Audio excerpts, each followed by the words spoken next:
teach lecture information systems, and therefore my practicum would be in that area. The specific thing that I'm looking at this year is how to integrate artificial intelligence in the workflow, particularly as it relates to HR learning and development. It's one of those emerging areas, and I want to see just how organizations can integrate agentic AI into learning and development, personalize it as much as possible.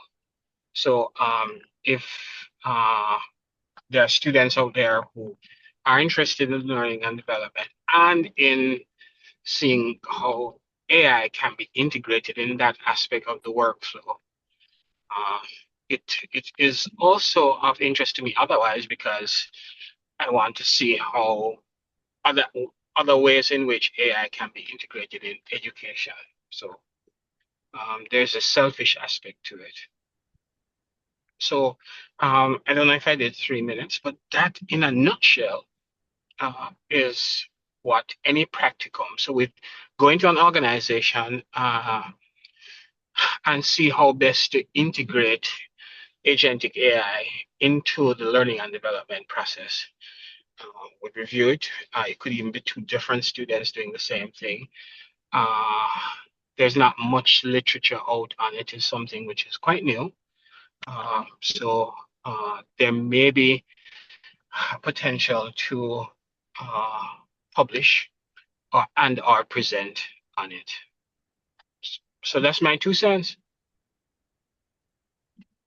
All right, thank you. Are there any questions? Is there any condition? I mean, does somebody have to have had an A in your course or anything like that?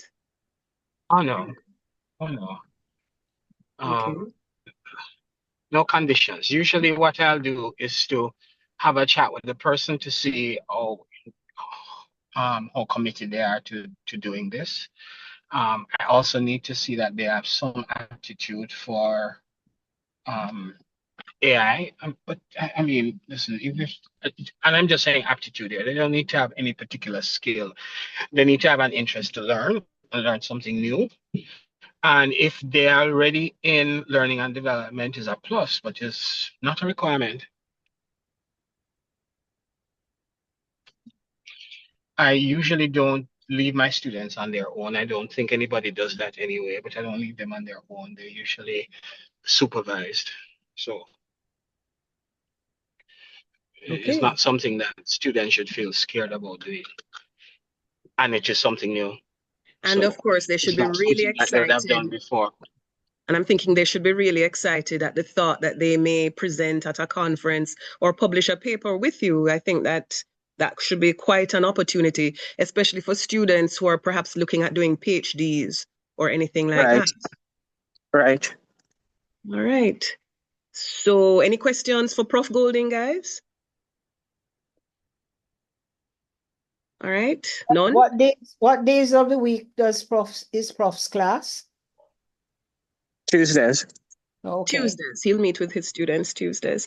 All right. So thank you. Thank you very much, Prof. And again, thank you for sharing a little of your time with us. You can tell your other students that we appreciate it. All right? Yeah, sure. No problem. Okay, walk good. All right, you too. And feel good. Okay. All right, guys. Our next presenter, I saw Shay here.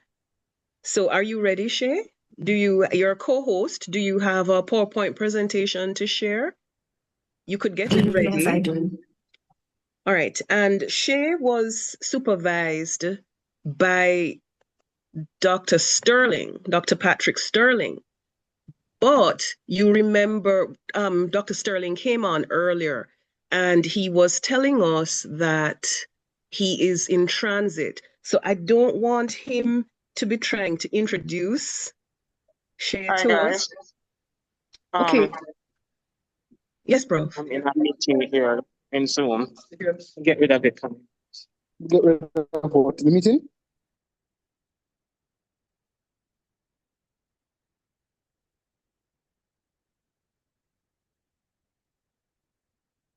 Something has happened. Not hearing you, Olivine, not hearing you. Yes, yes, okay. Communicate. All right, so I will introduce Shay, and in the meanwhile, she can get ready. We had it planned so that Dr. Sterling could tell us about the compensation practicum. If he would do that now, we will try to get Shay ready.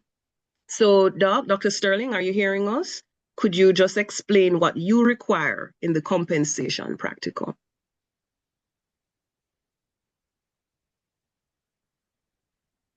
I think you lost him. Doc is not there? No. Okay, all right. In the interest of time, then, let us move on. If Doc comes back at the end of Shay's presentation, we can have him tell us about the compensation practicum and what he wants from it. So, I'm pleased to introduce Miss Shay Sinclair. She is the Human Resource and Administration Manager at Universal Service Fund. And of course, she's going to be in our graduating class. So she's already listing herself as a former MSc HRD student. All right, she possesses professional experience across several HR functions, including employee benefits, employee relations, and staffing. And she maintains a strong academic interest in employee satisfaction and compensation practices within the Caribbean context. And in this session, she will talk to us about her compensation practicum. She'll tell us the findings when she explored employee compensation perceptions within Jamaica's public and private sectors. Her analysis identified critical gaps in salary adequacy and performance alignment. And she offered actionable insights for HR professionals looking to modernize compensation policy and practice within the Caribbean.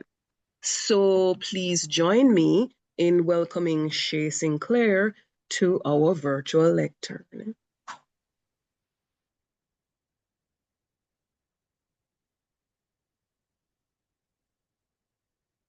Okay, is everybody seeing my screen? Yes, we're seeing it, but it's not optimized. You need to, yes, yes, yes.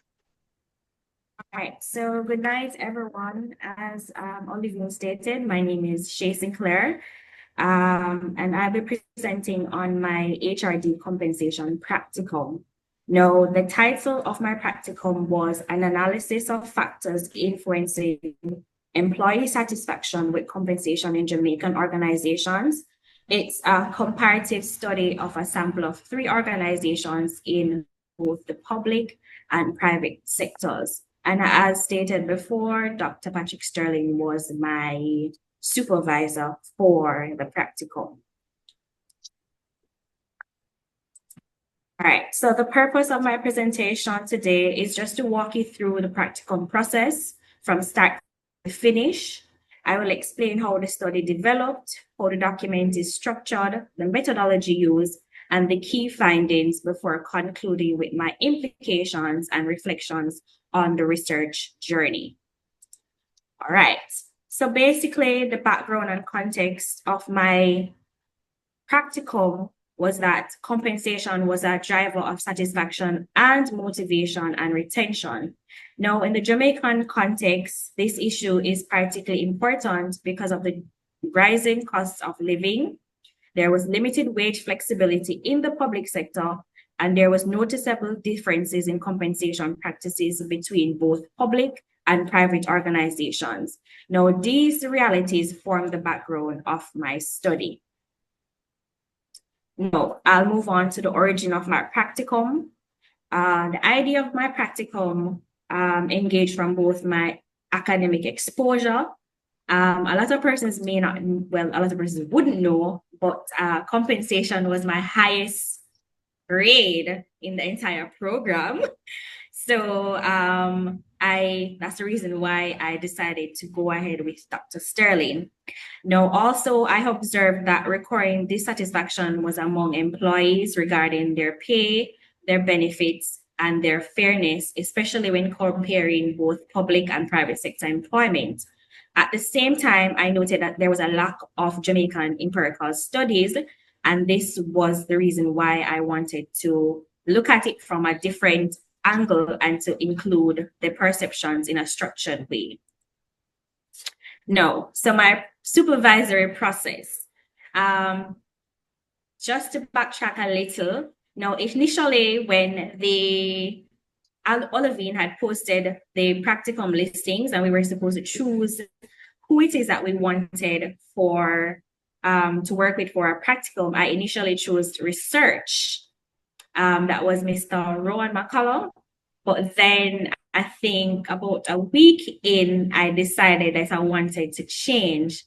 Initially, I thought I was too late to change because everybody else had started their practicum, and I realized I was about a week and a half too late. But Dr. Sterling decided that he would work with me despite the fact that I was late. So, like everybody else, as I said, I had missed a week and a half, and so I was on crunch time, and I had to work double time compared to my counterparts. Now, initially, with Dr. Sterling, when he posted, he gave you the option of working with a company, or you could do something outside of that. So, given my employment status, I wasn't able to go inside the organization itself. So, it would have been more feasible for me to choose the other option. So, initially, I started out by giving him, Dr. Sterling, 3 research options, well, 2 research options, but he revised them for me and he gave me 3. So I know other practicum supervisors would do the same because they are very lenient and they ensure that they work with you to ensure that you have the right information, and whatever it is that you're going to research, it actually makes sense. So, as I said, I came up with 2 options, but still revised them for 3 so that I was able to have a more detailed practicum paper, and that I was more able to come at a conclusion or a solution within the given time frame that we had for the practicum. After that, I was also told to go and research and come up with 10 research questions, and then we would break them down into 6 based on the topics that I was going ahead with in terms of what is it that we want to align more to? Is it clarity? Is it feasibility? And if it aligns with human resource development principles. No, I went over this before in terms of how I developed my research questions. So they had to be aligned to employee satisfaction, the perception and fairness, performance alignment, and also the sectoral differences. So those helped me to come up with the 6 research questions based on the topic that we were working with. All right.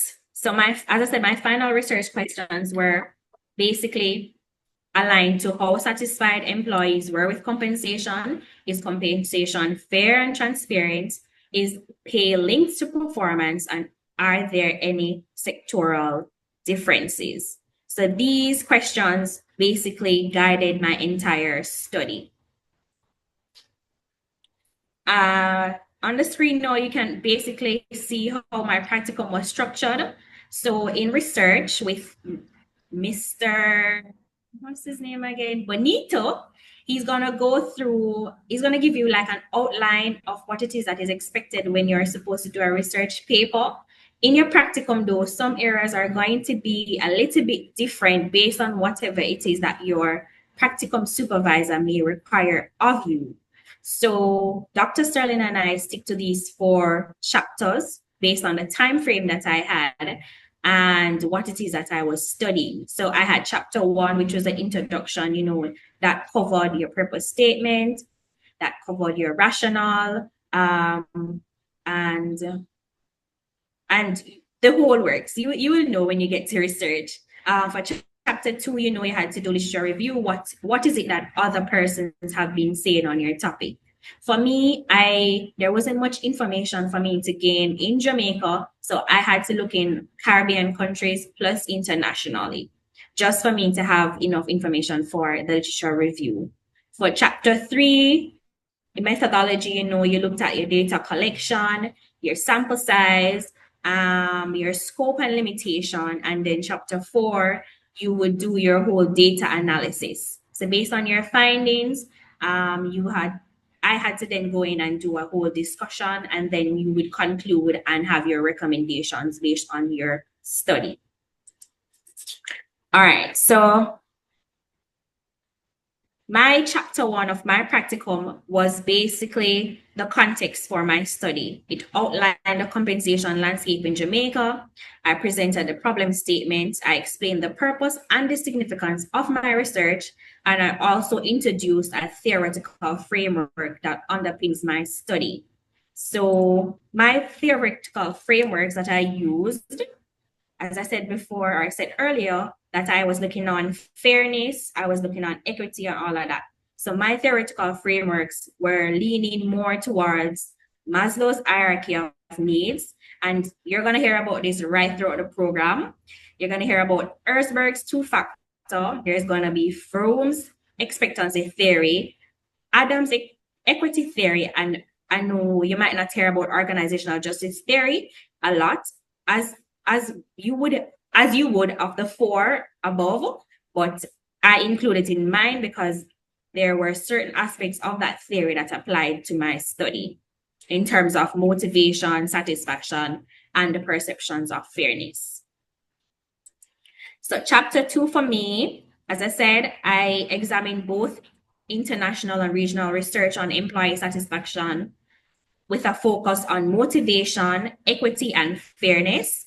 It highlighted what compensation is influenced by, which is not only by pay levels, but also by perceptions of fairness, transparency, and performance linkage.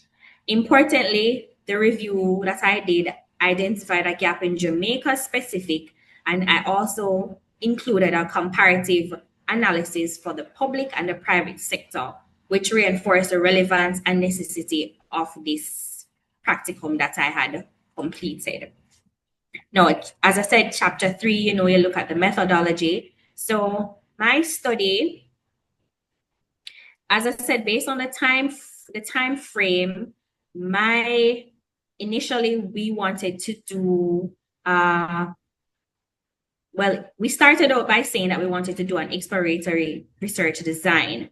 But as I said, based on the time frame that I had, having started late, I had to use more of a survey-based approach. And also, I forgot to include that a part of my research, in order for me to gather the information, I still had to go inside organizations, but it was a little bit different. The only thing that I had to do was to just write them to ask if I could issue surveys in the organizations. Now, initially, I started out with 8 organizations that I had written to, but only 3 had accepted my, only 3 had accepted or allowed me to go inside their organizations to issue the surveys so that I could get the information that I wanted. So while I wanted a more mixed method design, because of those challenges, I had to adjust my methodology. So you're going to find that throughout your practicum, you may have to pivot a little, but don't be worried. Your supervisors are with you, because Dr. Sterling was with me right throughout the entire 3 months that we were doing the practicum. And also, guys, it is important that you consult with your supervisors right through. So if there's something that you're not sure about, you can always call and you can always send an email. They will reach out to you. So that's that for my methodology. In terms of my sample and data collection, As I stated, out of the 8 companies that I reached out to, only 3 organizations had allowed me to distribute my surveys, right? And out of those 3 organizations, only 49 of the employees had responded to my surveys. Now, this did pose a little bit of challenge, but as I said, your supervisors are going to be very encouraging, because Dr. Sterling was very encouraging to me, because at one point in the practicum, I started to feel a little bit discouraged, because I was hoping that we would have gotten more responses. But I do understand that it was really out of my control, because if the persons didn't want to respond to their surveys, there's not much to do. But as I said, you can just communicate those challenges with your supervisors, and whatever means they can assist you in terms of pivoting.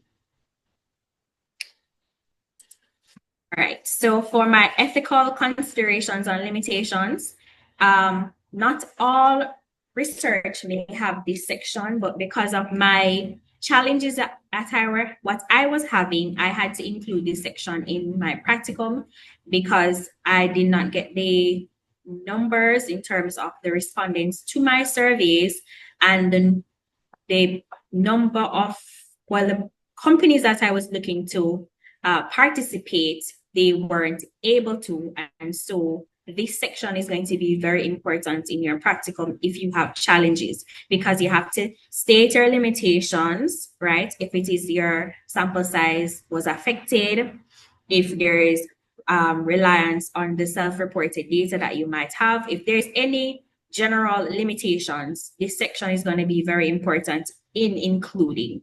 Also, for the ethical considerations, it is very important that you have a section in your survey where the persons can indicate if they're going to participate or not.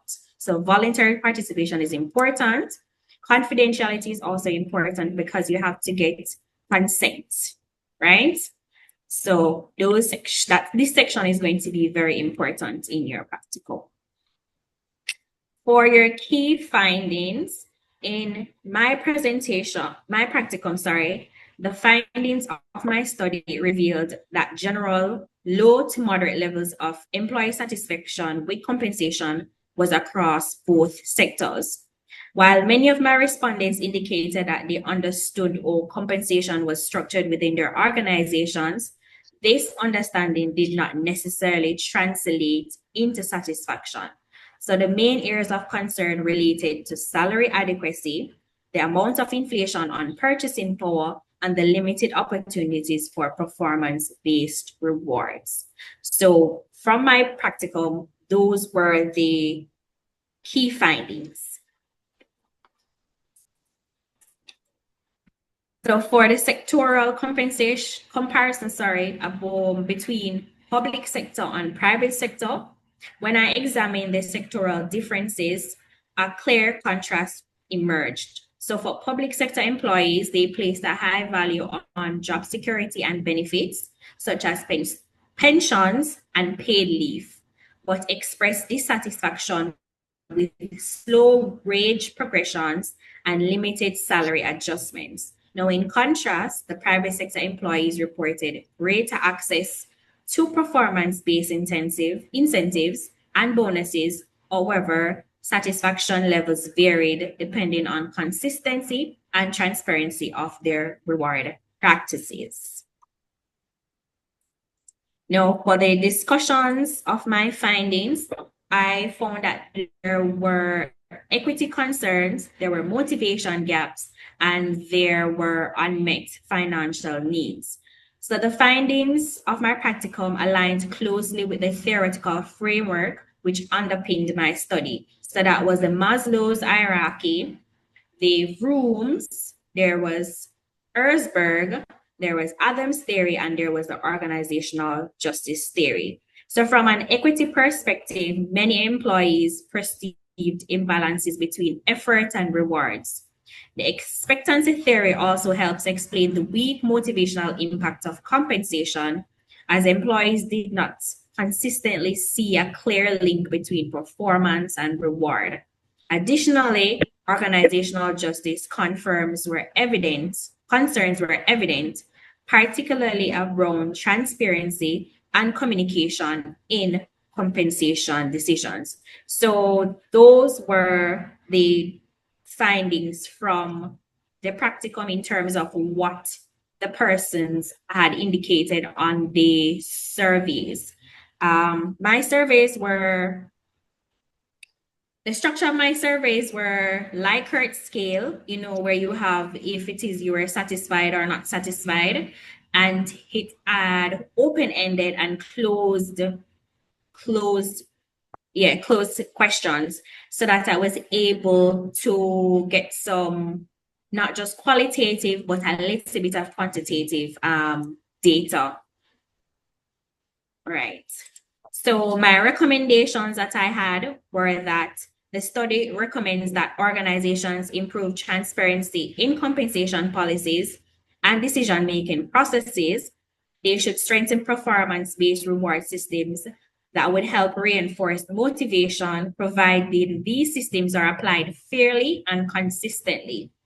Additionally, there should be periodic reviews of pay structures and are recommended to better account for inflation and changing economic conditions.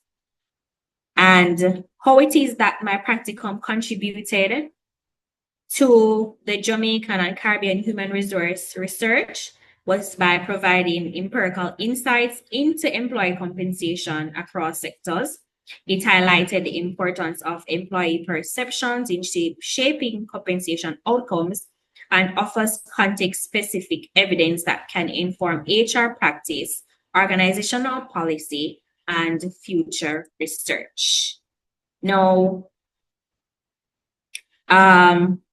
just a reflection of the entire process.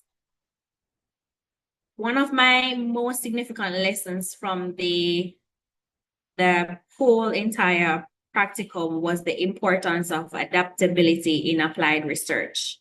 So my research required ongoing revision, responsiveness to supervision, and flexibility in addressing access and methodological challenges. And also, my supervisor, Dr. Sterling, was very instrumental in ensuring academic rigor. At every stage of my practicum, I had to submit each section. So for chapter 1, once it is I was completed with it, I had to submit it to him for his reviews and comments. Chapter 2, it was the same right up until the end of the practicum. I had to ensure that I submitted those for his corrections. And now for me to conclude, my practicum demonstrated that employee compensation satisfaction in Jamaica extends beyond pay amounts to include fairness, transparency, and perceived value. There were differences between public and private sector, which highlighted the need for tailored compensation approaches. Overall, the study underscores the importance of aligning compensation systems with employee expectations, organizational goals, and economic realities. And just to point out before I go, now there was an aspect of my practicum where I had to use SPSS.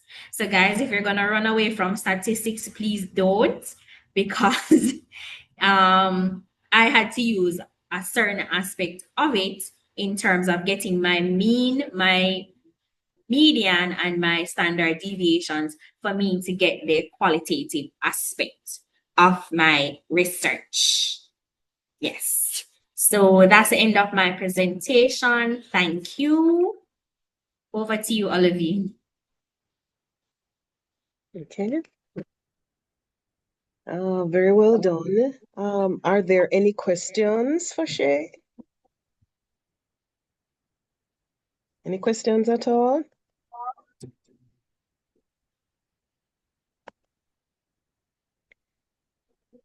Okay. Okay, Rohan, Dr. McCullough has a question. It's not really a question, Alvin. It's more of a commendation. Okay. Yeah, so she initially had joined our group and then she decided to switch.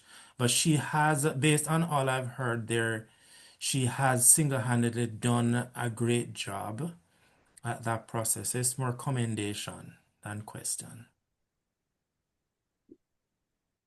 And Thank that you, is sir. high, yes, and that is very high praise. That's very high praise. As the people, most of the people here, the students might not know Dr. McCullough, but he used to be our primary social research methods person. He was the person who brought mixed methods into the HRD program, and that is really high praise coming from him. All right, so thank you so much. Um, Dr. Sterling, I see, is back. We had intended for Dr. Sterling to just give So, some general words about the compensation practicum, and then Shay's presentation would be an example of what happens in that practicum. So I don't know if Doc has anything more that he wants to add to Yeah, explain I what he apologize. does. Thank you, Olivine. I do apologize. The network, took me off, and so I came. I want to commend Shay for the presentation, but I didn't even know that Shay was going to do such a comprehensive presentation, which doesn't require me to say anything. Because one of the things I enjoy listening to is the fact of how her vocabulary has changed. She seems to have been refashioned into a young, budding, even a full, bright researcher. They listen to the expressions. I'm just saying because here's a student in a normal class among 40 odd people. Here's somebody who decided to take on this practicum, and you haven't really seen them often or meet them face to face. It's online and discussions and going through. And this is the outcome of just, adopting and adapting to research process and methodology and making it, personal ownership and then speaking about it in the way she does.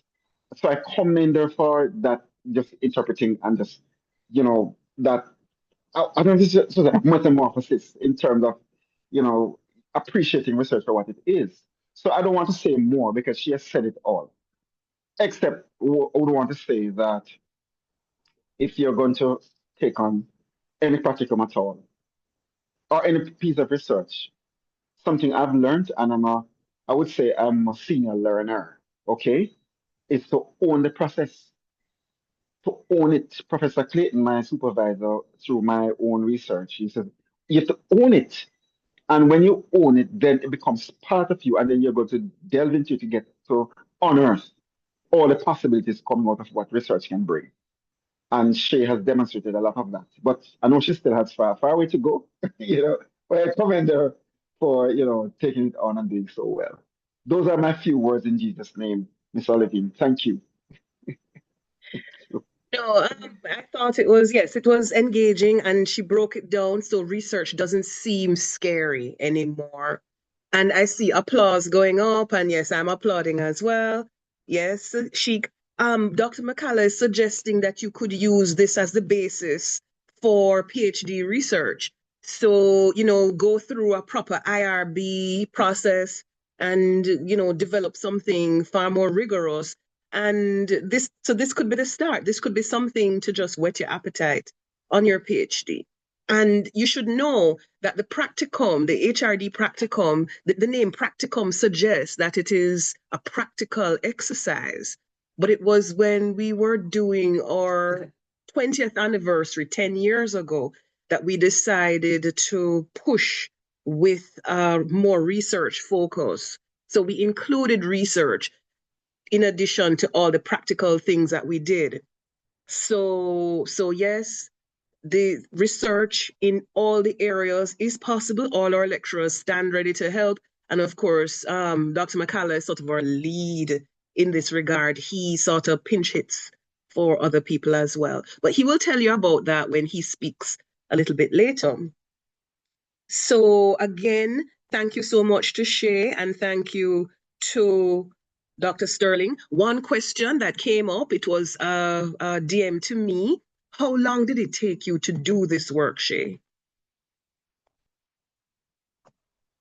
All right. So I believe the practicum period was from May to about July.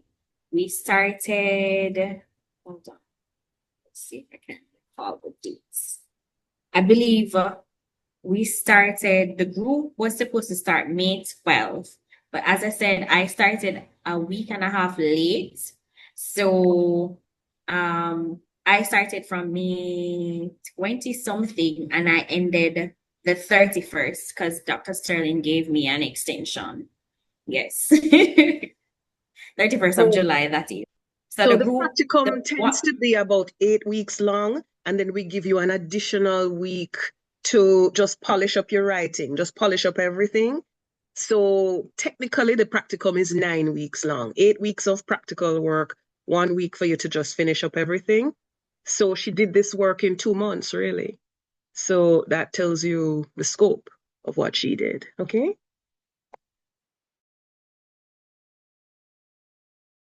Any other questions, guys?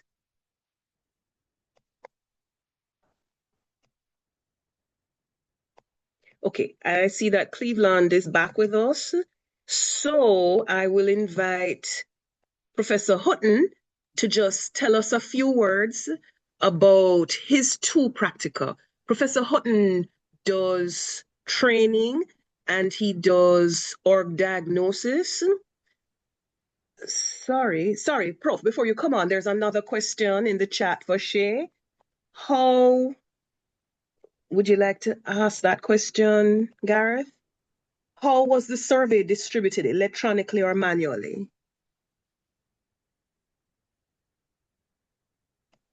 Shay? We're not hearing you. Shay is muted.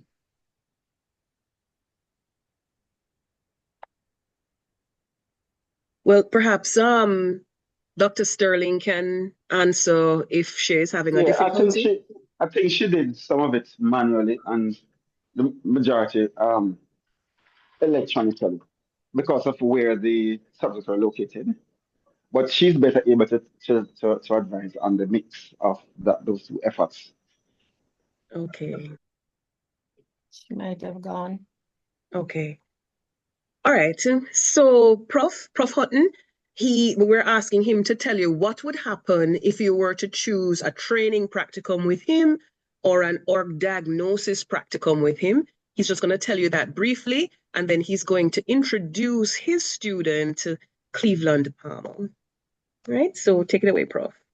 Okay, thanks very much. Of course, we all know that the practicum represents what we call the capstone activity, capstone course for the program. And so the idea is for persons to employ all what the knowledge, experience, and other things that they have gained into this activity.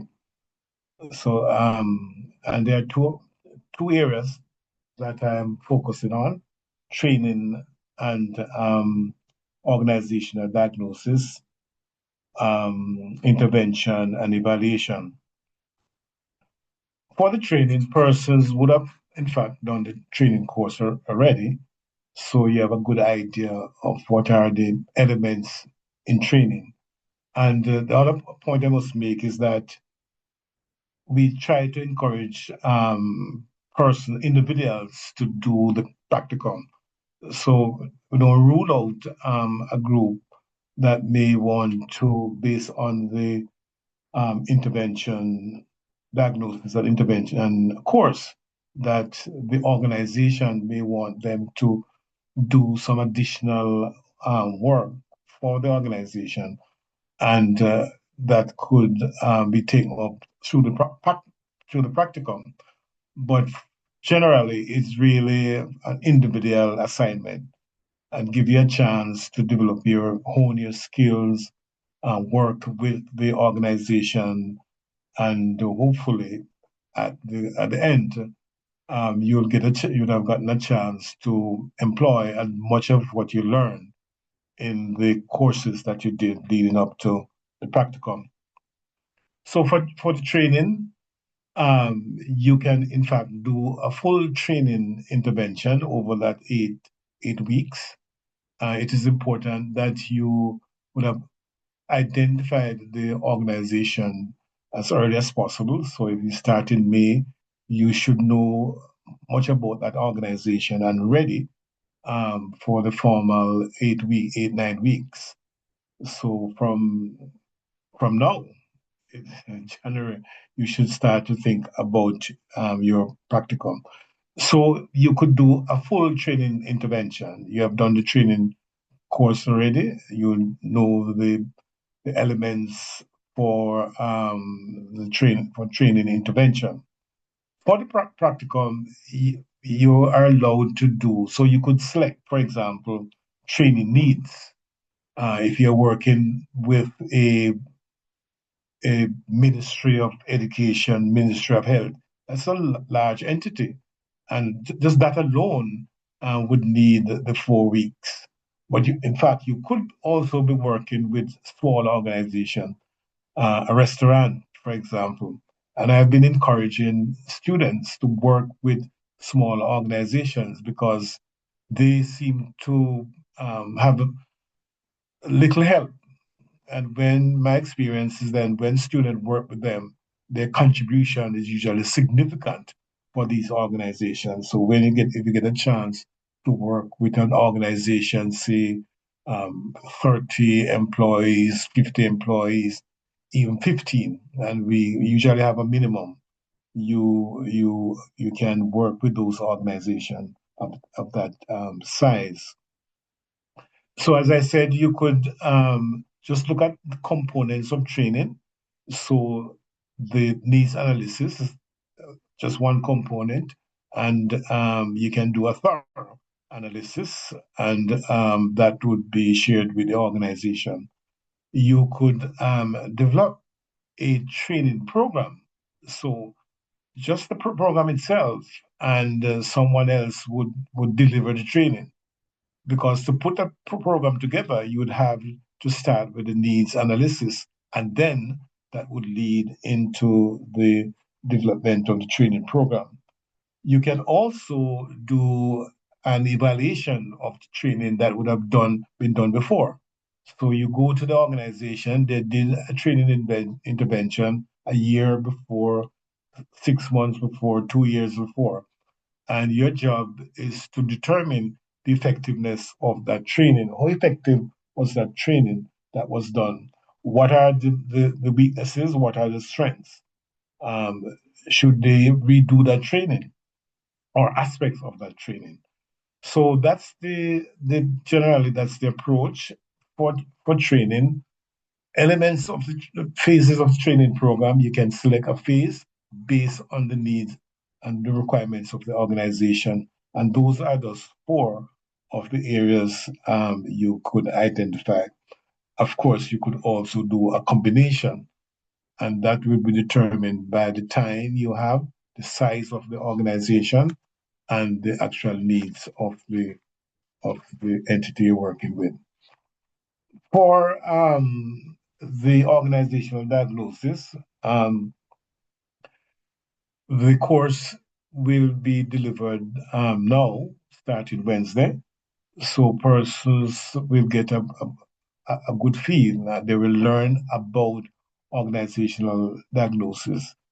You want to find out what are the factors that may be impacting the effectiveness of the organization. What factors are causing the organization not to perform in various areas? And a analysis, what we call diagnosis, you should be able to determine those factors. Now, based on that, you will do the intervention, and the intervention could be they do not have policies. For example, many small organizations, they go there, they have no HR policy, they have no safety policy, they have no policy related to sexual harassment. That's just small organization. Large organizations too, private, especially private companies. So policy development is one area that is fairly popular because that is area, especially for small organizations where they have nothing, and you will determine based on your assessment that this is something that is needed. And of course, based on the type of organization. So if you're working with a mining company, one I would first look at what do they have in place for the safety of the of the workers, a transportation organization. So of course, the nature and type of organization will have determined the nature of the intervention. So there are other areas, one process engineering. How do they do? What process do they follow? Are the processes efficient? Are they doing 10 steps when they should be doing 6?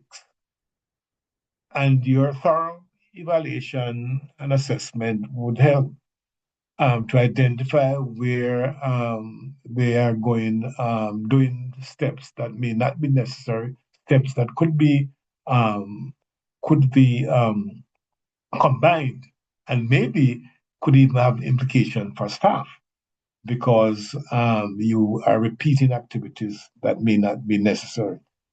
Relational problems, that is usually big in many of organizations, and sensitivity type of intervention, including training, could be part of the solution. JDs, small organization, you'll be surprised. You turn up and everybody doing everything. There's no job description to say what person A should be doing as against what person B should be doing. And of course, you would have to do thorough assessment before you can put a JD in place. Performance management, organizational structure. What's the structure of the organization? What are the goals established? The objectives. Are they really objectives that they should be pursuing? And many times, the fellow who is the owner of the organization had an idea, started it, and really he's the only person who seemed to know where the organization is going. So your role in such a situation is to assist the organization in putting that structure in place, identifying the goals that they need and that they need to follow, and the reporting relationship they need to establish. So those factors. So this can be wide and varied, and persons will get a chance based on the needs of the organization to do your intervention. Olivier? Okay, thank you, Prof. So then can you introduce Cleveland? Or do you have any questions? Does anybody have any questions for Prof about what his practica entail? Is this sounding interesting to anybody? And, do you really want to engage with these opportunities? I'm seeing Allison. Well, Allison, you have quite a way to go. You have quite a way I to go. know. But anybody in the group that is going to meet Prof starting this week, anybody who is going into their final semester now, do you have any questions about this? I mean, I suppose you can always ask Prof, but the thing is that you may have a question that sparks another question for somebody, or that reminds me to say something. So Prof made some good points. Number one, the practicum is supposed to be an individual project. So we have moved away from that for some of them because, so the research and that sort of thing. But as Shay just showed you, you can do research on your own, a small project in this time. And we really are going back to our roots of having individual projects. So that is one thing. And yes, the time is short.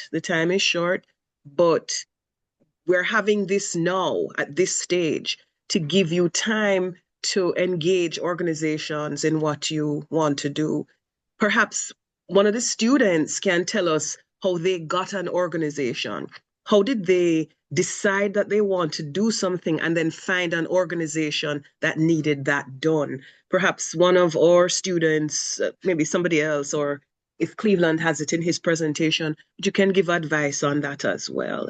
Because I am going to have a little space for students to offer any tips, any recommendations, any advice, any encouragement to the persons coming behind them. So let's just finish with this. So Prof can introduce Cleveland, who did a training project with him, who did really well. So let's hear that now. All right. Cleveland Palmer is a senior HR officer within the Financial Investigation Division of the Ministry of Finance and an experienced HR development and public sector professional. He holds a Bachelor of Science in International Relations with a minor in Management Studies from the University of the West Indies. And of course, he's pursuing the Masters in Science in Human Resource Development with us. His professional experience includes training and development, performance management, policy support, and organizational development with a focus on competence-based training, curriculum development, stakeholder engagement, and evidence-based decision-making. Cleveland is also a Governor General's I Believe Initiative ambassador, program leader, and he can elaborate on these if it needs to be. An award leader of the Duke of Edinburgh International Award, a former TEDx UWI Monam organizer, and an active volunteer.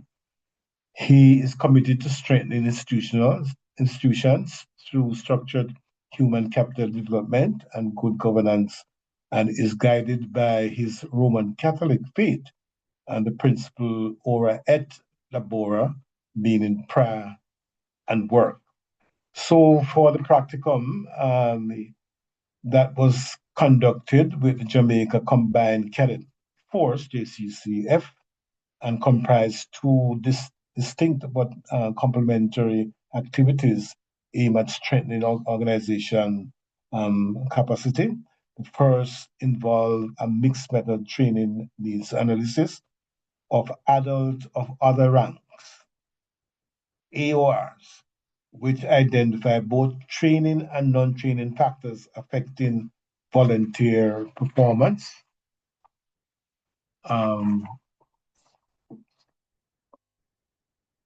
Also including skills gap, role ambiguity, and communication challenges. The second activity focused on the development and pilot delivery of safeguarding training intervention supported by a context-specific training manual, Secure the Line, a training manual, and safeguarding cadets in the JCCF. Evaluation findings indicated increased awareness of child protection legislation, improved confidence in recognizing and responding to safeguarding concerns, and positive shifts towards greater accountability. So that was the nature of his practicum. I think he will elaborate on what he accomplished through this effort. Good evening, everyone. Thank you very much, Prof. That was a very long intro. I didn't realize it was that long. All right, let me share my screen real quickly.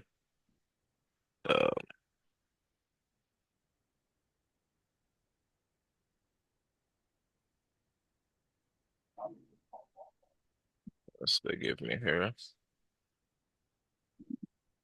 Why is my screen not sharing? Ah, there we go. Share.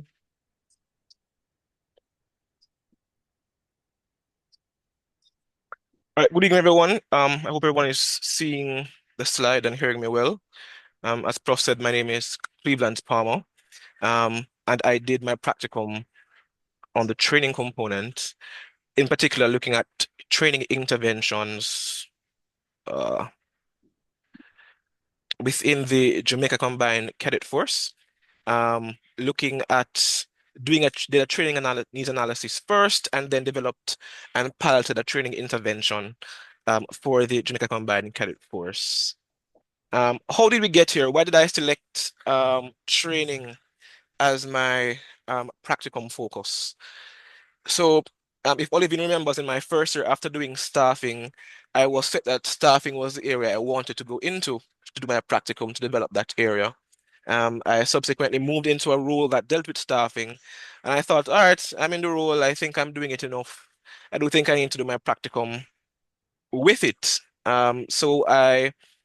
During the period when that young girl was taken from a primary school by a lady, and she was brutally killed and her body disposed of, I thought of Jamaica's cultural situation and how it is that our culture and mindset and perspectives affect how we interact with children, especially given that I myself work and volunteer with quite a bit of children.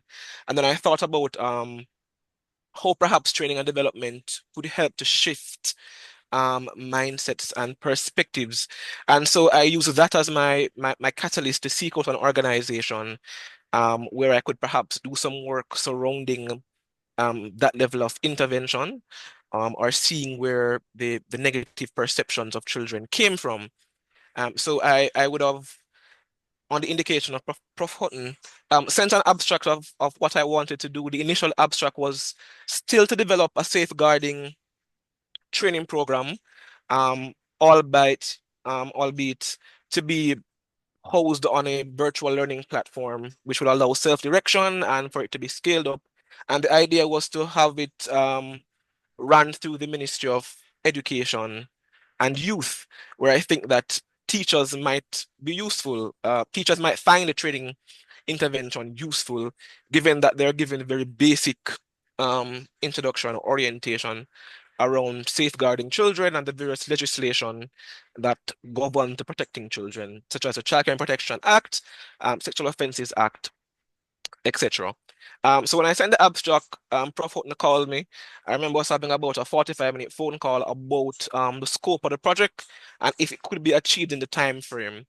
And after much convincing, I was convinced that the time frame could just not achieve everything that I had in my mind to achieve. Right? It would need proper curriculum development and persons who specialize in web design and all those kind of contexts.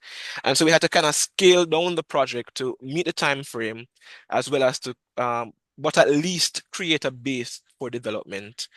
And so I reached out to Jamaica Combined Cadet Force since I was a cadet, and they're dealing with children across the island to develop a manual for them.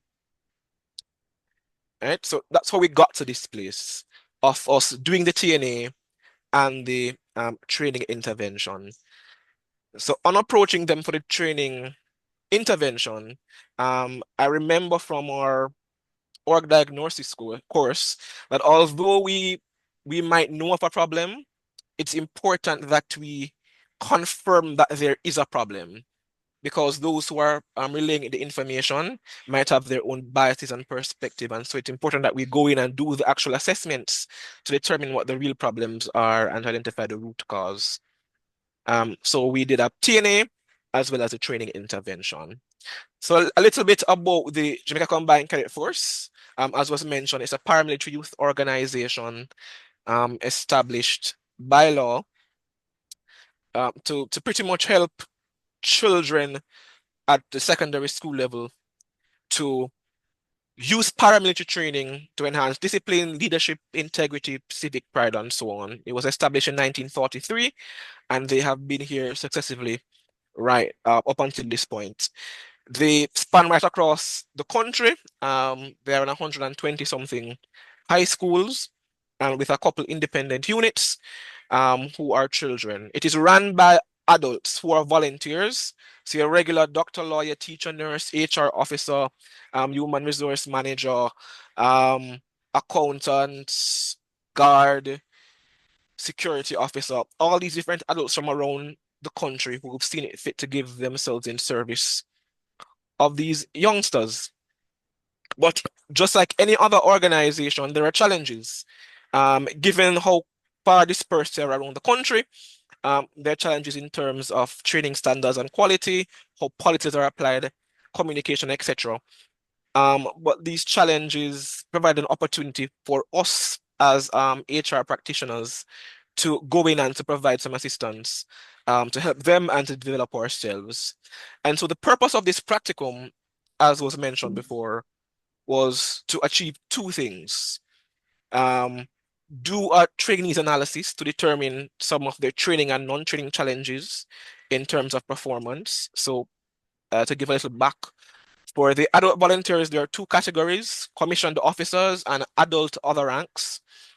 So they asked us to focus on the adult other ranks to do the training on them, since they comprise the majority of the adult volunteer corps. And then to do an intervention re-safeguarding children for the entire organization, both adult and children. And so we had those nuances to deal with. I would have already given the practicum scope, so let me just move into it again quickly. So again, the two pillars that we'll be working through the storyline is the TNA and the safeguarding training. So those keep those in mind, and we'll start with how we created a systematic flow between the TNA. Although they were somewhat disjointed, it allowed for a natural flow. So we had to diagnose what the gaps were. So there was a broad TNA to assess all their core competencies that they would need. So their map reading, their drill, their weapon handling, and all these other niche areas unique to them and the JDF and police and other paramilitary and military forces, as well as given that they are the ones who deal with children directly all the time, perceptions about child safety and safeguarding concerns. And then from that, we established that there was in fact a challenge with safeguarding concerns, but there were some other challenges that need intervention, which we will get into quickly, very quickly. And then I had to develop the manual for the intervention, deliver the training to see if the manual that was developed was ideal for the situation that they're in, that the teaching aids were useful and resourceful. And then, of course, we have to evaluate all of these things to determine any improvements that need to be made, and refine the process so that when we hand it over to them, they could immediately begin to implement broadly.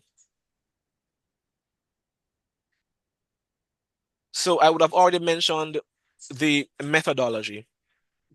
Do the TNA, which was a mixed method approach. So we would have used open-ended, closed-ended questions. We would have distributed the survey to the 200 and something adult volunteers using Google Forms. And they would have provided their responses. And we will get into some of the results thereafter. From that, we moved into the safeguarding training. So developing the manual, doing the training, evaluating it. And I put ethics in the methodology here because an important factor that played out for us, well, for me, during the process of the practicum was that persons providing information to me insisted that their identities were kept confidential, that the feedback they gave was treated sensitively and within the context, and then the organization provided information to me that they did not want to be shared outside of the organizational frame. So we have to ensure that in doing as simple as a TNA might seem, or developing a training manual might seem, we have to ensure that ethics is important, right? That the organization willingly gives information, that you don't go and dig it out in other means, and that participants feel as if they have control over how the information they provide is being used.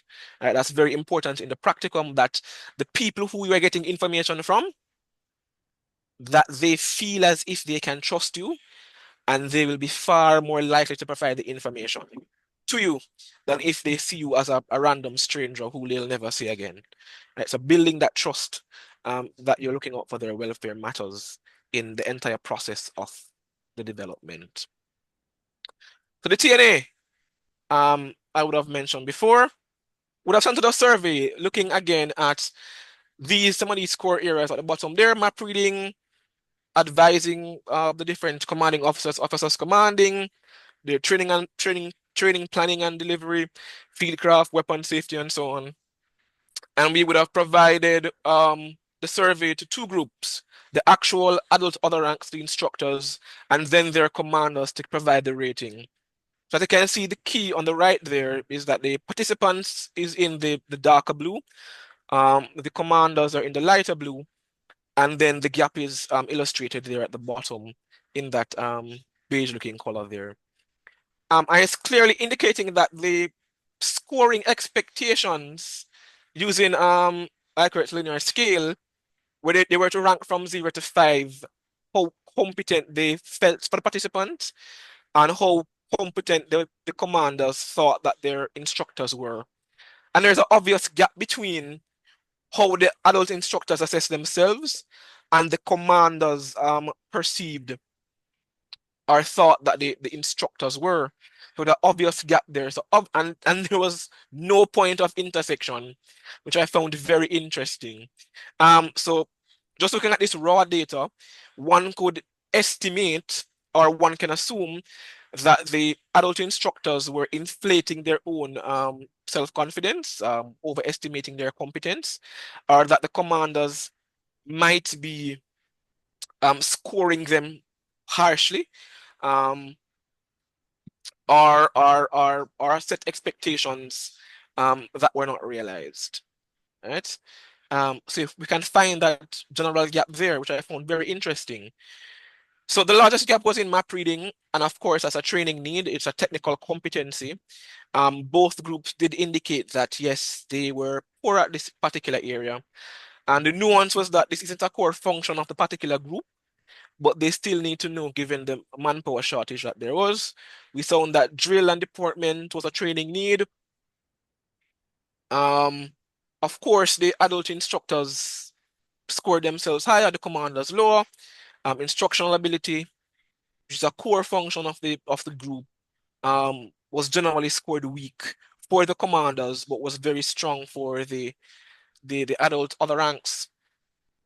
Some non-trainees that were identified, and again, I've just pulled out some of the core things, was that monetary support, as I mentioned, all the adults are volunteers, which means they have to be spending to support themselves, buying uniforms, accoutrements, traveling around the country.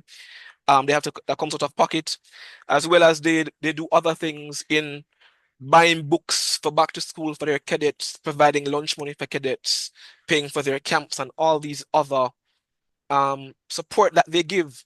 And so a challenge that they faced was that because they had no money, well, not had any money, but because they weren't being compensated or the cost was not being offset, it was difficult to perform as expected. Another was that, and this was a core thing that I found, was that role clarity was a problem.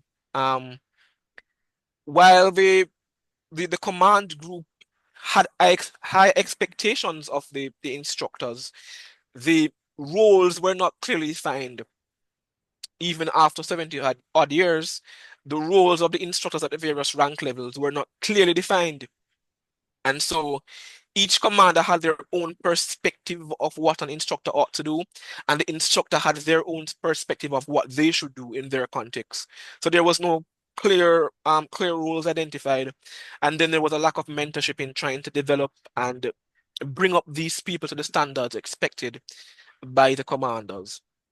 So we can see that there are some technical competencies that needed to be worked on, and then there were some non-training things that needed some intervention from the organization, providing budgetary support, doing proper job descriptions, doing the proper performance management and appraisal systems, and putting those in place to support the overall efficiency of the organization. A quick SWOT of the whole assessment was that the instructors they were willing and ready to be trained and developed. They were open to the idea of improving and refining their skills. So that's a strength for them. A weakness was that there were structural deficiencies. There weren't sufficient training programs. There were no established refreshers. So many of these things created challenges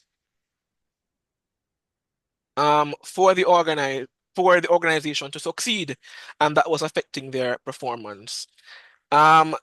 Some opportunities, there could be systematic investment, investing the money, investing the resources, investing the skill set and manpower to establish the manuals, deliver the training, speak with the relevant ministries, departments, and agencies to get the funding needed to properly support them.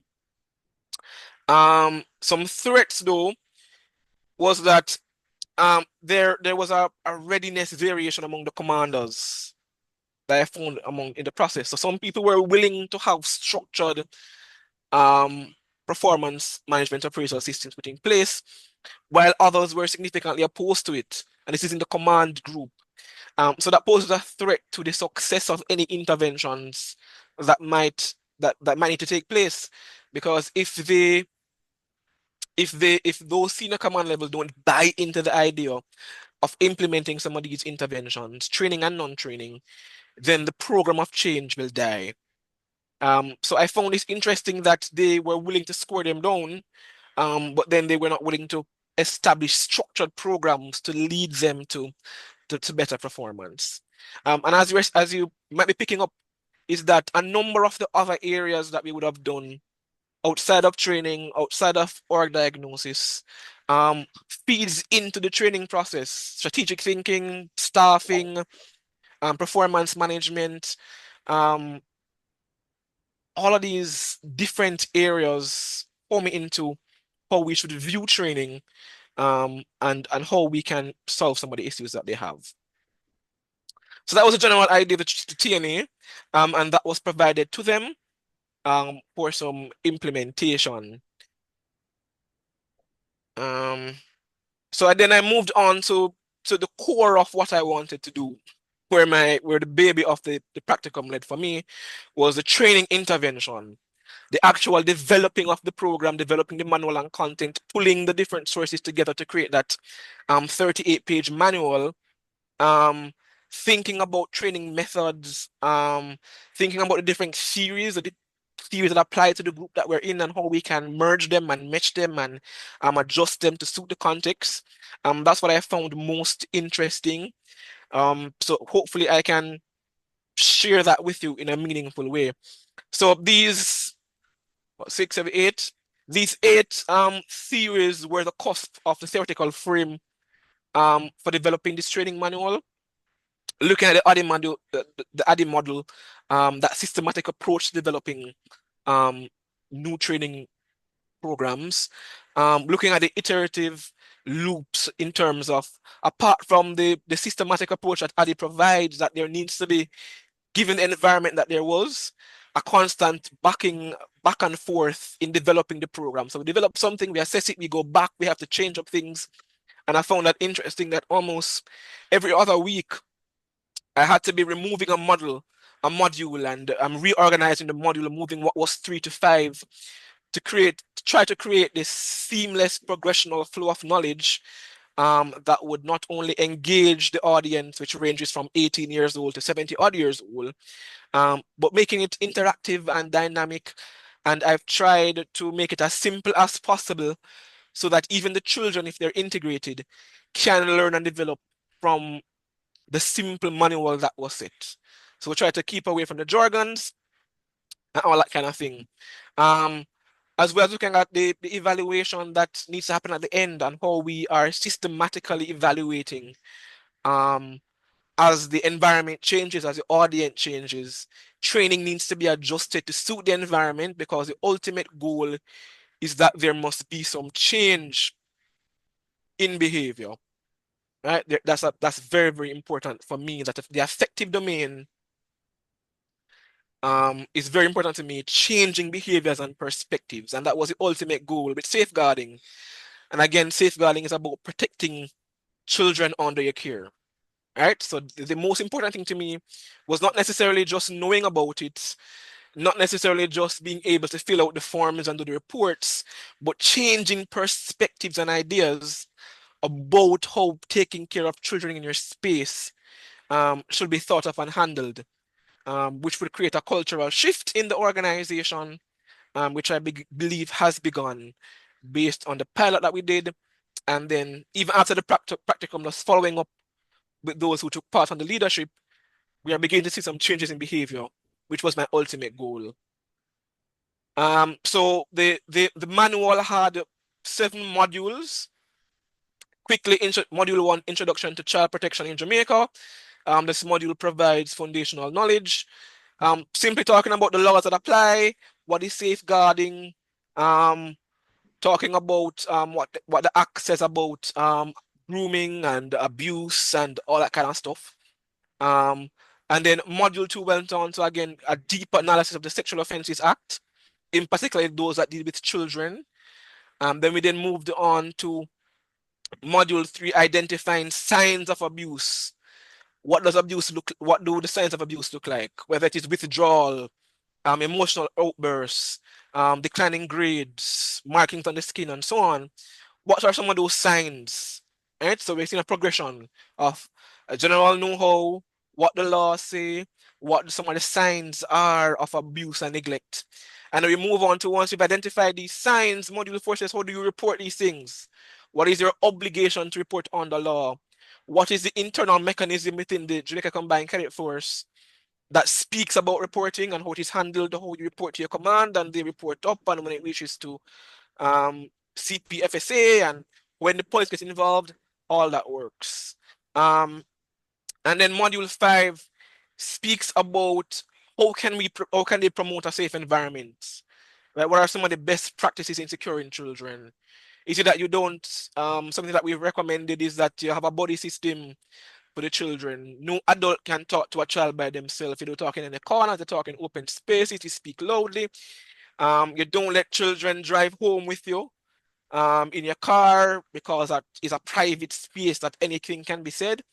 And then we have them in this module as well, know that safeguarding, although the child is the cost and core of safeguarding, implementing these things also is beneficial to you, the individual, as the adult, because it protects you from reputational damage, being locked up, and all these other negative implications. So using some of the scholarly modules and theories, we know that adults in pedagogy tend to be more active learners when there is more reflection, participation, and relevance, immediate relevance to them. And so in the entire program, we tried to ensure that those discussions were being had, those reflective discussions, those case studies, to have participants lean into and be shocked by some of what can happen and some of what the implications might be, and let them practice how to best solve them. Module 6 moves into safeguarding best practices. So given from my experience in the Catholic Church, and the whole sex scandal that was well known, and how we've adjusted, how the School Association of America, being a similar uniformed youth group like the Cadet Force, some of the things that they implemented, some of the international best practices for safeguarding children, is then discussed with them. If I remember well, it was 10 points that they should implement. And then we went up to module 7. So having learned all of these things and reflected on all of these things, everybody comes with misconceptions. I initially had this as module 2. I pushed it to module 7 based on how I best train. So my idea was to provide you with all the facts. So as we're going through module 1 to 6, and you're learning these new concepts, or it's being refreshed, in the back of everybody's mind, there are still some personal biases and perspectives that they're saying that doesn't make no sense or whatever. And my intent is that at the end of the program, having provided all these facts, is to outline some of the myths and misconceptions about child protection. One of them being that children are always safe around women, but in fact, women are also perpetrators of abuse. something like males can't be raped. Although it is not illegal in Jamaica, it is something that is not right for an adult to sexually prey on children. So some of these conceptions, especially contextual to the Caribbean and to Jamaica, were addressed in this section, which I believe was useful based on the feedback. So again, it's just to create a flow in the training that it is building upon knowledge experiences and trying to change behavior through that gradual nature. The intention was to have this be a 2-hour program, face-to-face. Having done the assessment, I know that it cannot be 2 hours. Given the depth of discussion, the importance of the information, it needs to be at least a full day. At least a 6 to 7 hours engagement. Of course, this can be divided up into modules over a period of time, but we also garnered that from the feedback that we need more time to delve into the information. So again, the intent was that at the start of the program, we're going to assume that everyone comes in with unclear legal, they're coming in being unclear about their legal obligations in terms of reporting and keeping children safe. And through the training, providing that awareness in grooming, those interactive discussions, we hope to carry you across that cliff, to bring you to a place where you are now clear about your obligations as adults to protect children, and to change your perspective about safeguarding children.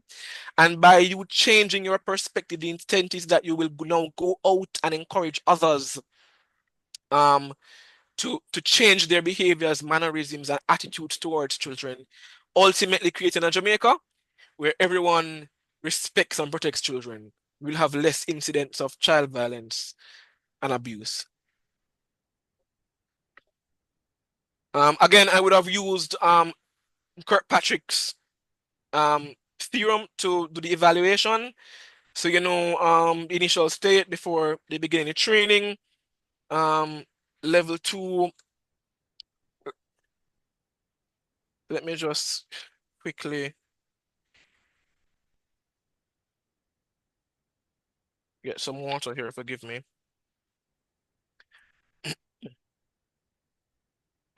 So we would have assessed the individual levels, just to ensure that the participation was, that the program was successful. So level 1, look at the reaction, their initial feedback of the program, what they thought about it, the presentation style and so on. But they're getting on to the more concrete stuff, what they actually learned and picked out. So I did a survey at the end to see what would have changed. So a pre-survey and an exit survey to see how things have changed from start to finish.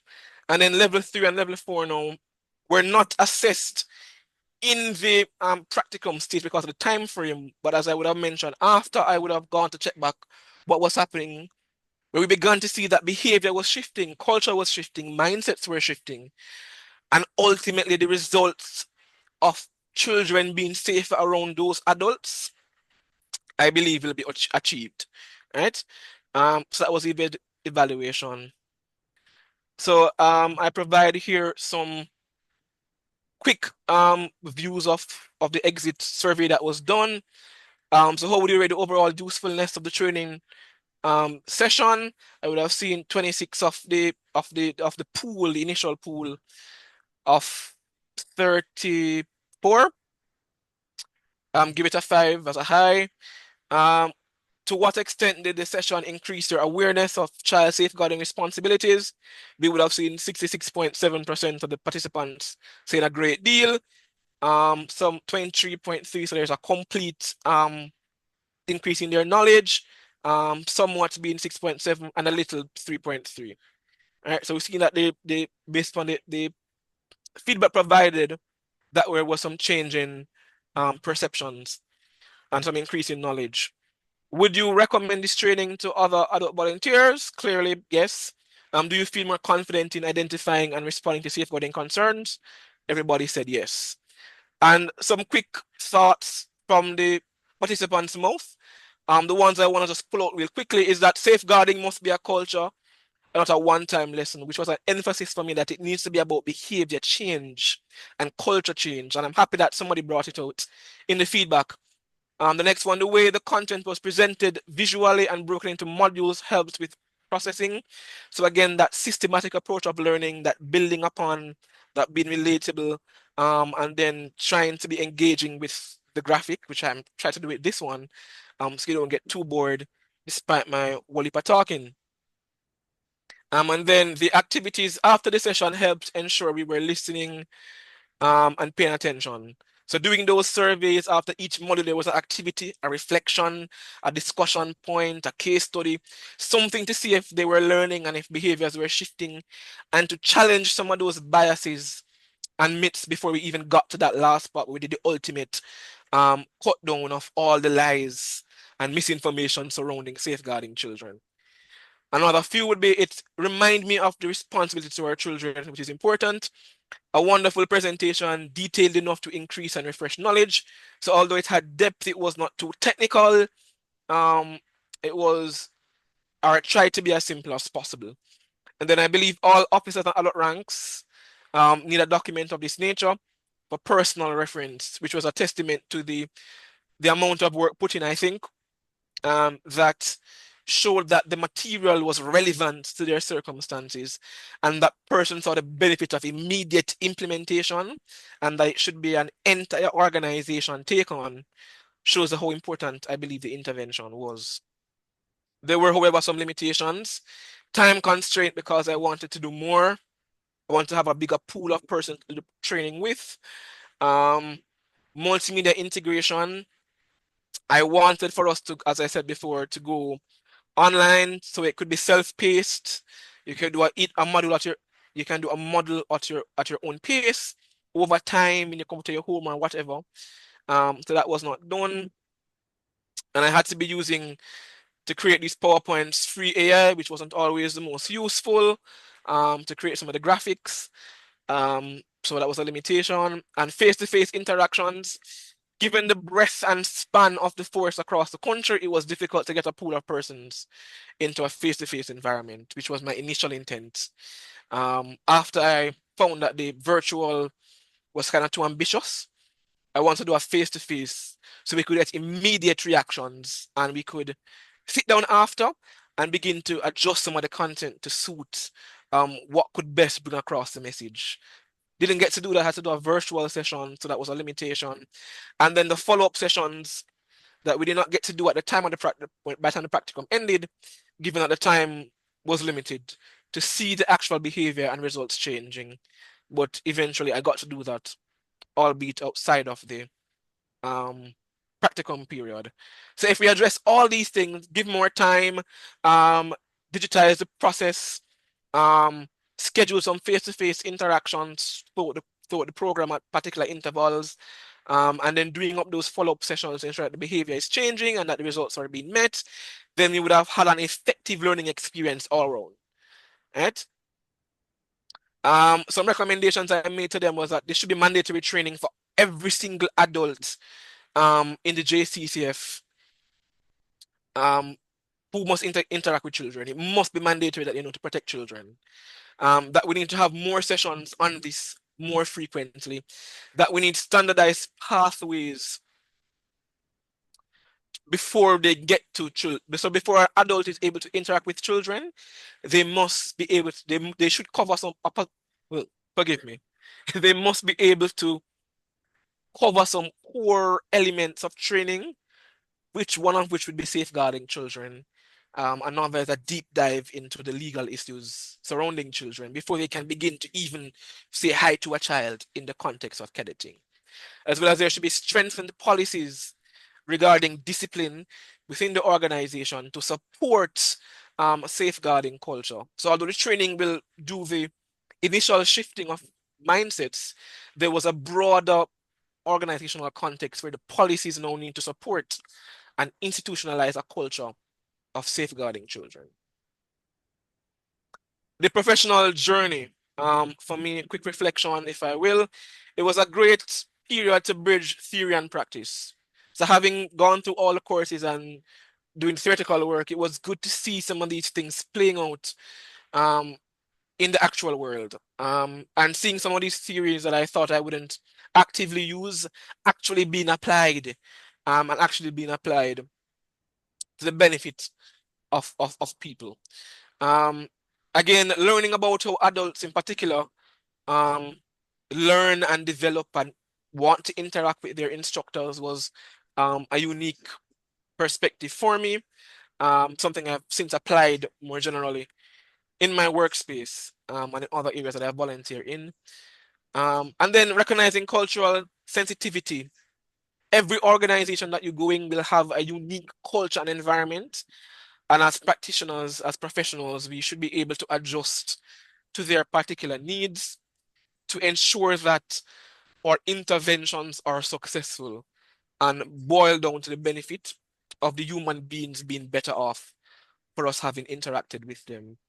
And then for me, growing as a practitioner, a researcher, having to dig into the theories, linking them, bridging ideas to achieve the objective, and then having to implement those, I think has made me a better practitioner.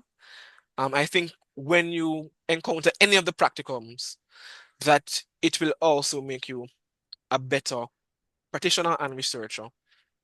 I'm wrapping up. Give me a couple. I think I went beyond my time to give me OMT. But some other recommendations I made to the organization is that they need to do some long-term intervention to see the behavioral shift. It has to be long-term. It can't just be a one-off training session. It must be long-term implementation so the organization shifts. That they implement an e-learning platform or at least some blended methodology to ensure that every adult volunteer has access to the content and is able to refresh at any time. And then 3, which is a more important one for me, is that we now get to scale up the program to accommodate more youth organizations and groups. So Boy Scouts, Boys Brigade, Girl Brigade, Brownies, Rotary, football clubs, sport teams, um, Key Club, any organization that deals with youth can now take this manual, it can be modified to suit their particular need and environmental context, and it can be applied. So the framing is broad enough to be applied anywhere. So all you have to do is change the cases to accommodate each individual organization. So I'm looking forward to scaling up. And I've actually begun speaking with the Uniform Youth Groups Association to see how we can scale up this program because I think we need more safekeeping awareness all around. And in conclusion, if you can identify the gaps, the gaps which cause a barrier to success, you can create the interventions that you need through training and development, which ultimately lead to a cultural transformation and shift if done well, which ultimately leads to your objective, which was for me, a safer youth development space. So it's not just, the practicum is not just theory, what you're learning is not just theory, it has real life implications that can improve not just your organization, but Jamaica. So don't limit yourself to just fixing that small issue. Be bold, be and dare to do something significant. You may not be able to do the full scope of it, but at least set the framework and the groundwork to do some impactful work. And I think the program and the practicums available allow you to do that.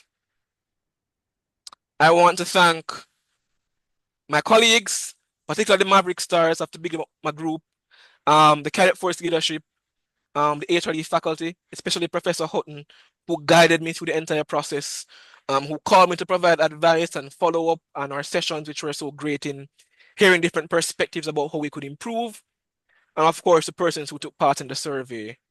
If there are any questions, I can take them now. Thank you.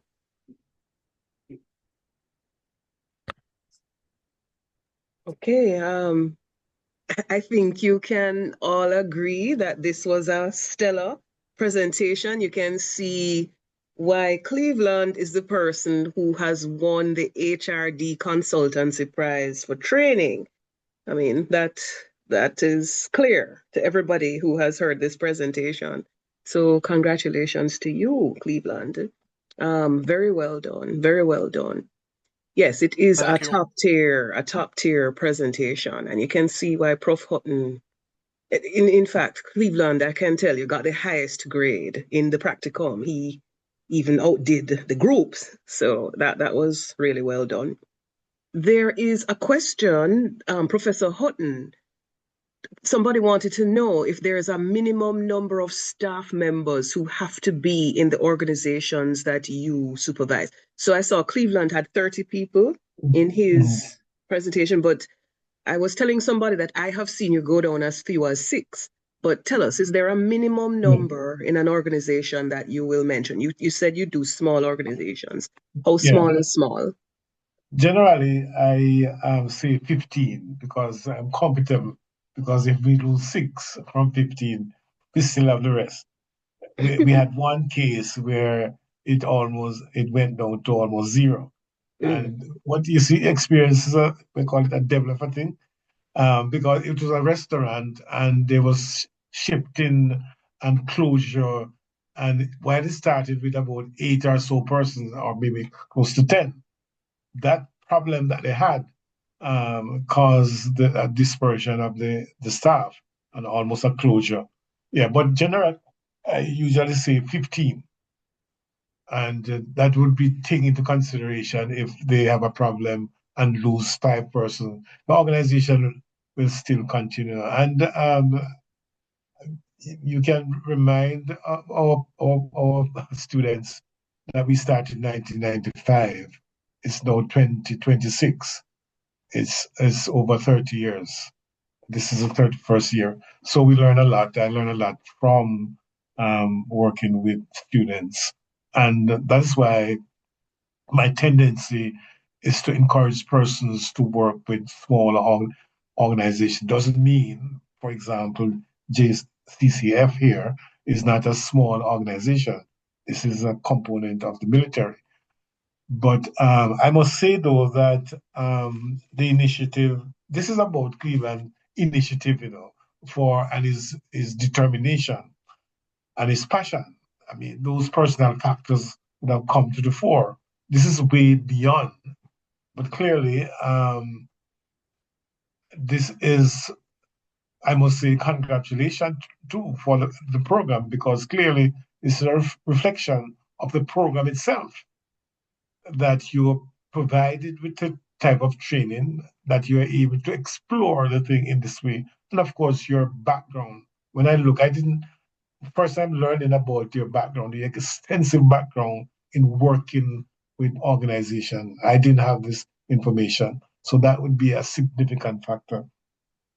And the area that you have selected, the basis for that selection, and what you have done. And I think I am learning from this presentation, I must say.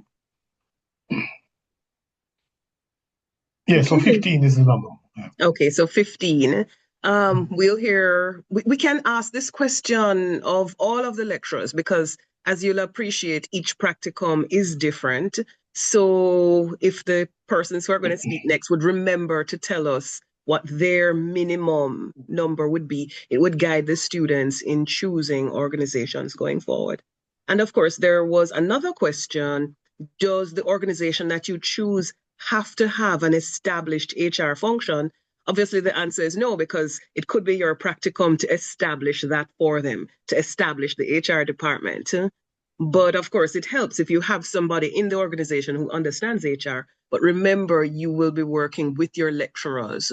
So it's giving the organization free consultation, free consultancy advice. It's something that you can put on your CV, and many students have done so. And of course, it pays for you to go to be the best student there, because that definitely is something you put on your CV when you tell them that you have the prize, a consultancy prize. That looks good on your CV. I have sat in many scholarship committees, and we do take note of things like those. All right. So, are there any other questions for Cleveland or Professor Hutton? Any questions at all? Even if you put it in the chat, I may not have seen it. So final opportunity. Okay, let's move on then. Just a comment about piloting. Just listen to the presentation, and so much would have learned. You would have learned from literally piloting this thing. It's essential when you work with large entities and doing an intervention like this. You have to go through that stage of piloting because you learn so much. So when you implement the full-fledged program, you're going to have less of the challenges. And clearly, what Cleveland would have learned there. Another question coming into me in the DM. Are the projects individual? Yes, your projects are supposed to be individual. They have to be projects of national scale for you to be allowed to work with someone else. And even so, we're keeping the group small. The practicum is supposed to show your individual competence. Are you ready to graduate from the MSc HRD program? The practicum, you have to remember, is a 6-credit course, and it is possible to fail it. So don't take it lightly, guys. We're giving you this information so that you can prepare yourself for it. Again, you won't be abandoned. The lecturers are there to help you, but this is to show your competence as a practitioner. All right?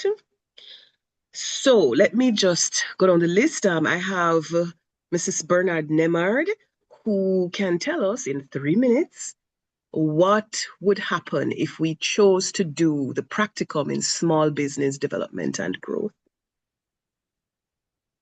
Good night, everybody. No, thank you, Miss Olivine, for letting me follow the star of the show. Oh dear.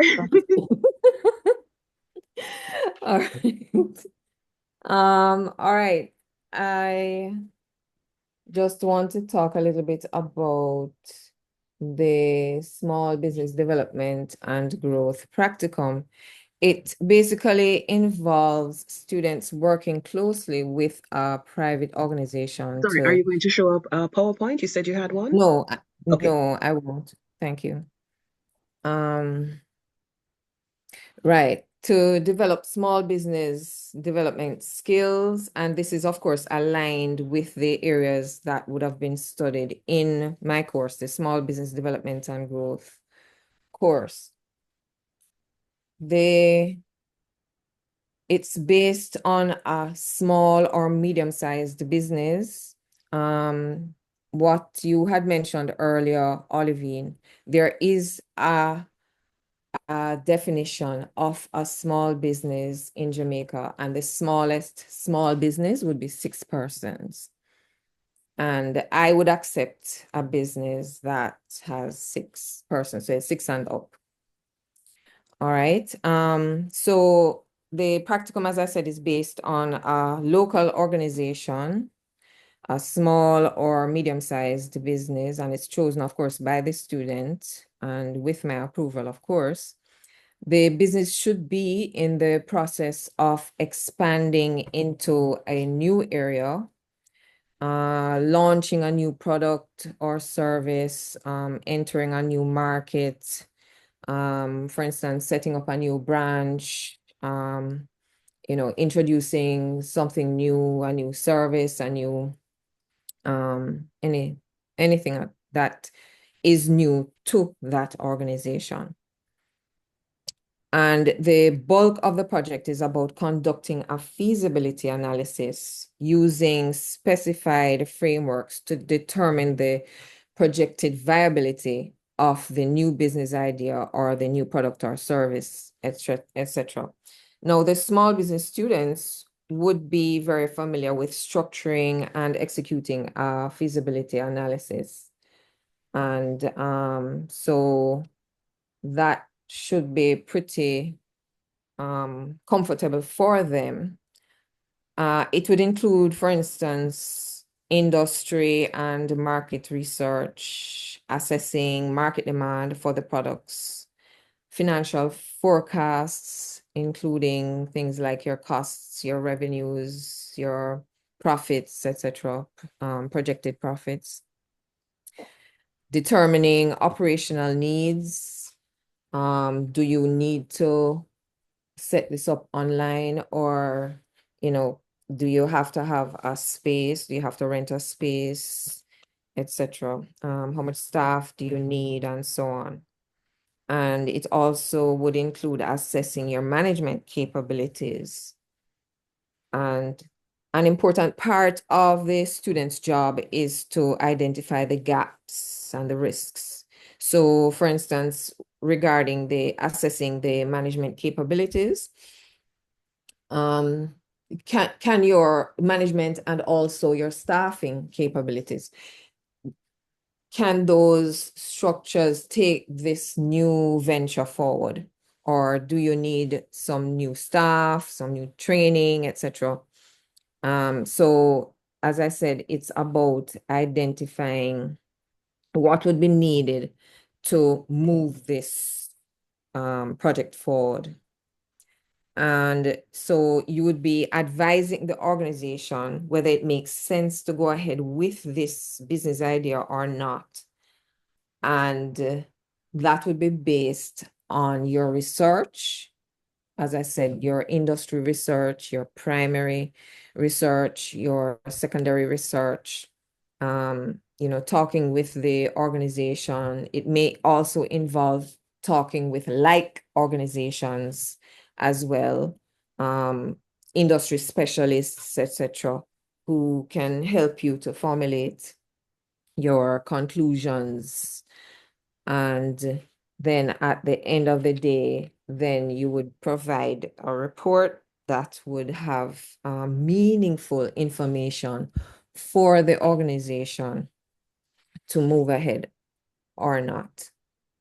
And in a nutshell, that's it in a nutshell. And so the project, of course, would include, in doing the paperwork now, the practical application of theoretical concepts. I mean, when you're in the organization, you're actually putting in practice what it is that you learned in the classroom, right? You'd be developing your problem solving, critical thinking, and communication skills, and of course, building your networks, in interacting with the organization. One of the things I found with students, many of them are very shy to interact and engage fully with the organizations. And there's so much to learn, in terms of even mentorship, as I said, the networking, etc. You never know what you can gain from meeting new people and learning what they have learned themselves.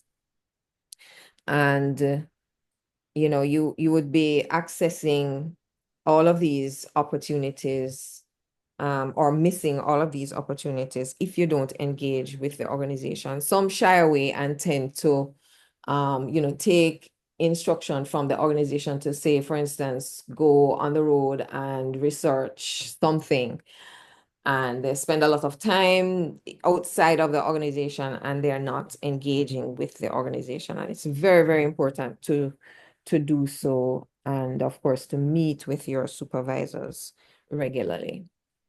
The assessment, the deliverables, well, the regular practicum report, the PowerPoint attachment, a self-reflection paper as well, and of course your usual logs and the project proposal.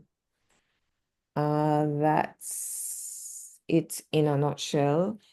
Doing the small business development and growth practicum is, it can be extremely rewarding for you. It can be very interesting. As Cleveland mentioned, every organization is different. So all students, every single student is going to have a different project. And For instance, one of the examples is one organization, a furniture and appliance retailer. They were looking at venturing into setting up, giving small loans. Another one, and they actually went ahead. Another was a shipping and logistics company that was exploring setting up a courier business, like Mailpack, and they also went ahead. And another, a small tour business out in the country, they were looking at starting a fun experience, like Choco, and they also went ahead.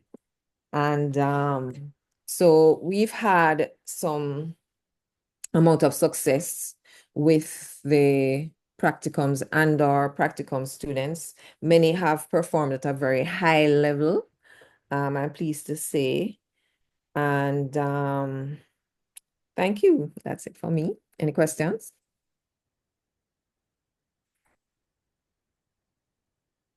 Again, I'm dealing with one of your shy students. The student wanted to know, should the small business have a physical location?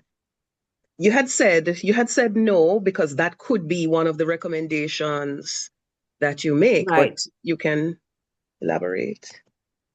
Okay, so this small business, and I've had this question before, where students have asked if the project could be about some persons starting a new business. No, it's not about starting a new business. It's about an existing business which has at least 6 persons. It can be an online business, or it can be a physical business, a business with a physical presence. And so, I mean, once they have at least 6 members of staff, it should be okay. Any other questions?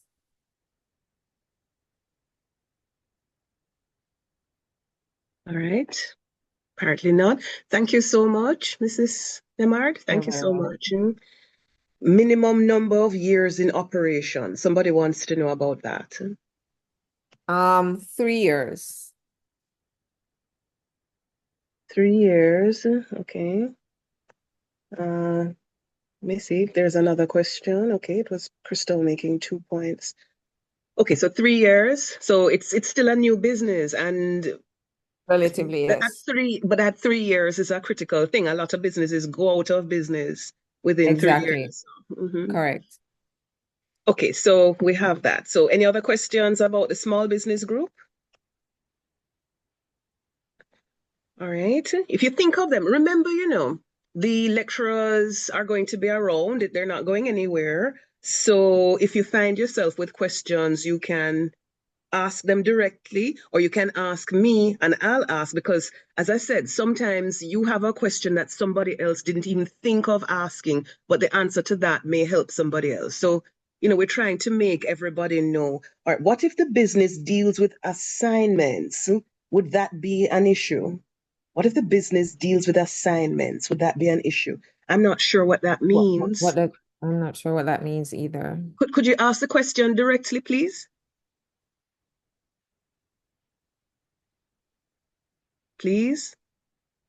I don't want to call the name, but please, because that is something that could help somebody else.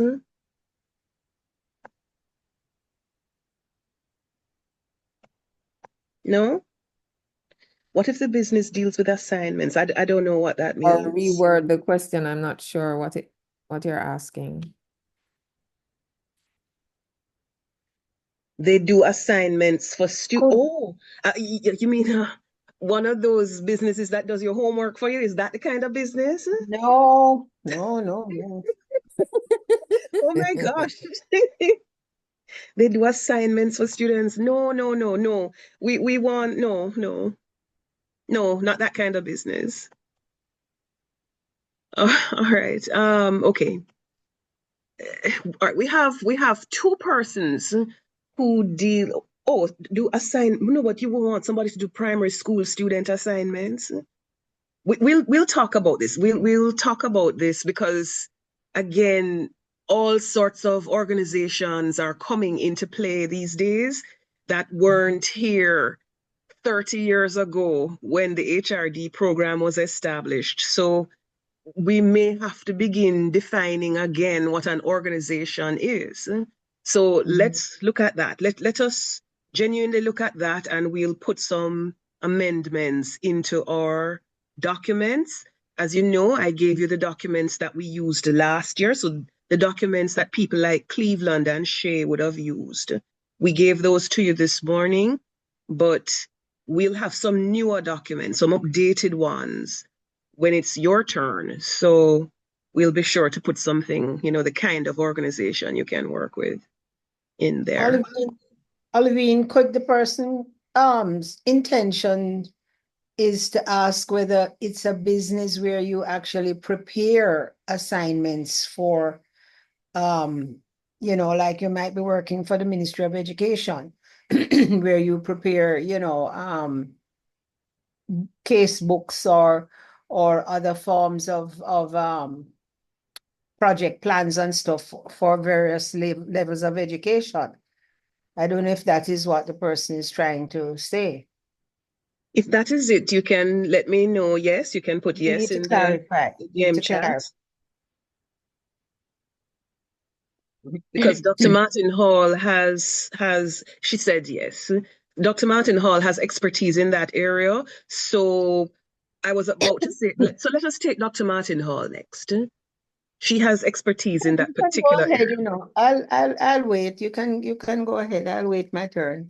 Okay, all right. We have two persons who do organizational research. We have Giovanni Bonito and we have Rohan Makala. So I'm going to ask them to come next and let us hear what a project in research would be about. A piece of organizational research. Giovanni, Mr. Bonito.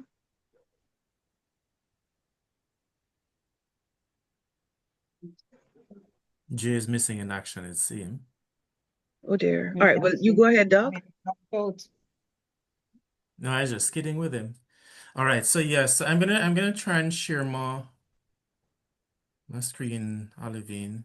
Yes. And I thought I'd actually give people a sense of what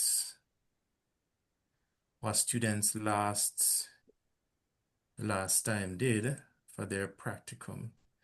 So I've somewhat stayed away, or good evening, everyone. So I've somewhat stayed away from the processes that require people to get ethical approval. And so there is something called writing conceptual papers. So this group of persons, in fact, work towards writing a conceptual paper on people analytics. So they looked at how people analytics was defined over a period of time, the history of people analytics, how it is being used, and the future of people analytics. And the idea here is that they should in fact inform people who are in fact practicing human resource management. The year before, in fact, that team looked on employee engagement and happiness, and that too was meant to inform not just one organization, but organizations in general about what's happening in that particular area. So the end result for this team was that they had to put together a webinar, and they chose a Lunch and Learn webinar. And that webinar was meant to showcase what they did on the process. So I'm going to walk you through a little bit of the PowerPoint.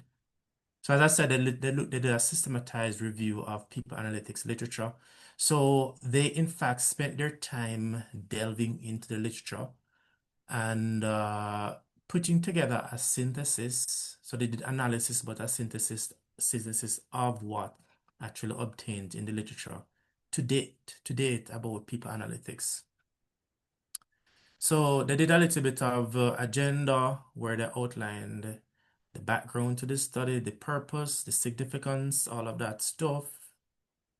Here they outline their background to the research, the rationale, and the statement of, let me see this thing.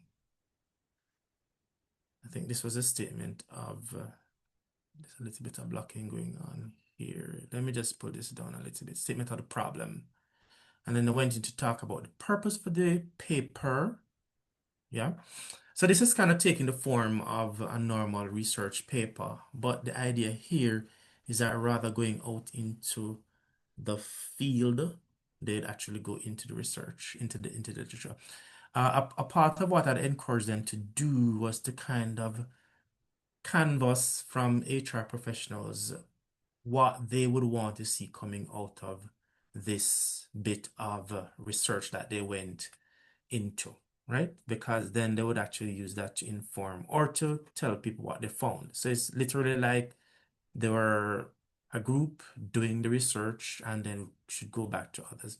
So they had one main question and then they had sub questions. And in fact, what it meant was them digging through the literature, combing through different bits of literature to find answers to these questions.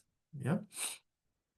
So they also had significance or some significance, one for academia and for HR practitioners. They had to actually pin what they're doing to at least one theoretical framework. And this framework is in relation to people analytics. Then this was kind of the seeming juicy part for them because they use what we call a systematized review approach or design to undertake the process. So here they tell you they looked at the topic selection and they conceptualized, they searched for the studies, they screened, I had to go through a process of screening, appraising, then they looked at the abstracts for those articles, and then from that they went through a rigorous process of synthesis. They also had to develop some inclusion and exclusion criteria. So what articles they would in fact include and what articles they would not include in the paper. In fact, as I worked with them, I said, this is in fact a paper that, well, it's a beginning step of becoming published. So as you're writing the paper towards being published, there are some criteria that you have to be guided by. And the inclusion and exclusion criteria were in fact something to note. So this was a framework they used, which is a Prisma flow. And they had to search through different databases to find this stuff. This was one of the deliverables for the process. And so they had to go through this rigorous process of determining, okay, so which databases to search, then to screen the articles and go through a process of, selection. So they looked at the inclusion criteria, exclusion criteria, articles that were good, articles that probably were from predatory databases or predatory articles, all of that, and they had to filter out. Eventually, they landed on 44 articles that they thought were the as they would say, the creme de la creme or the cream of the crop articles that they could in fact use to do their conceptual paper. Yeah. So here they had thousands of hits, but they had to go through the process to then filter and to see which was in fact the most suitable. So they present some findings of all they did and stuff, and I won't go through that. And ultimately, they summarize a journey. This also was another interesting piece for them because they then had to tell, the stories of what it meant going through the process for them. Yeah. So all of this is just is findings. Where I'm actually going is the final bit. Yeah, so here they tell the journeys and the stories that they went through, the moments like when they're really, really happy and the moments that cause them a lot of frustration, a lot of fear. All of them came into the process with some trepidation about, what they're going to do. So they didn't come in as, great researchers, But when they, in fact, were done, there was a bit of celebration. Again, you see five of them here. So they worked together, but they were, in fact, distinct pieces that they had, or distinct assignments that they had in the process. So each person had to, you know, get an individual portion, but then bring it back together. I think the person who spoke about small development spoke about the logs and all of that. So what happened too is that each person, when we meet each week, has to say what they've done and make that be transparent to the rest of the group. So at different points, we actually made sure that people weren't just sitting there and not doing anything, but in fact, everybody was accountable to each other. Yeah. So in a nutshell, that is what this group did last year. This year, I'm thinking that the focus could be around AI in HR. There's a lot of movement, a lot of traction in AI in HR, especially generative AI for all the functions of AI. And I think, well, I heard Prof. Golden speak a little bit about AI as well.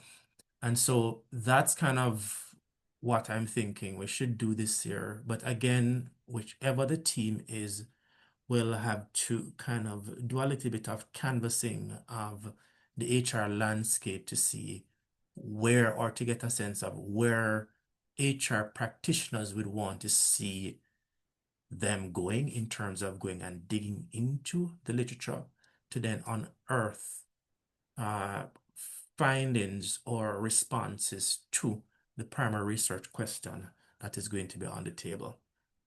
So I'm going to stop here, OMT, and to ask for any questions around the research practicum.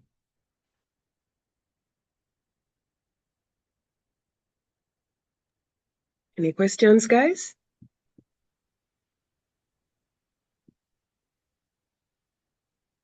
No? Well then, Mr. Bonito, are you back? I've been here, but I'm not sure if you guys are hearing me.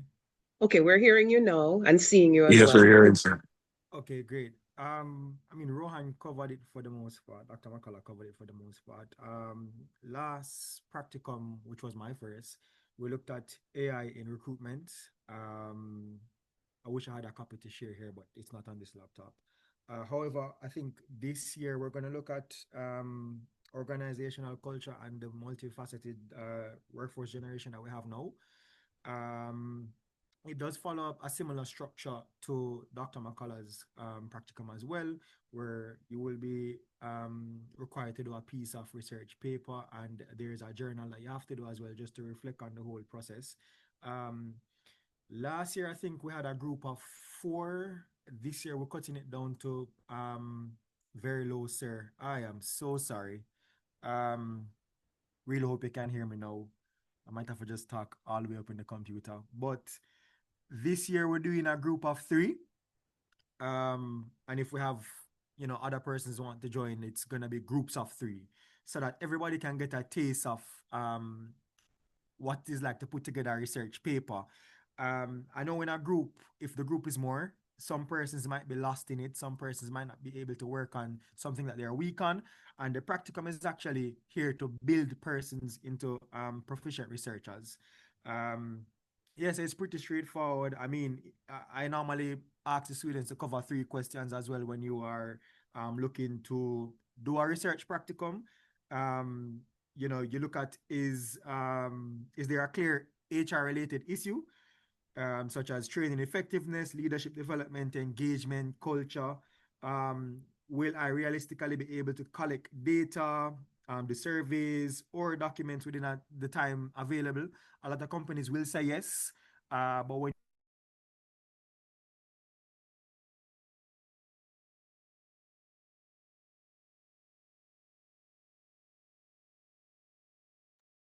Having a problem there? Or am I the only one with the problem?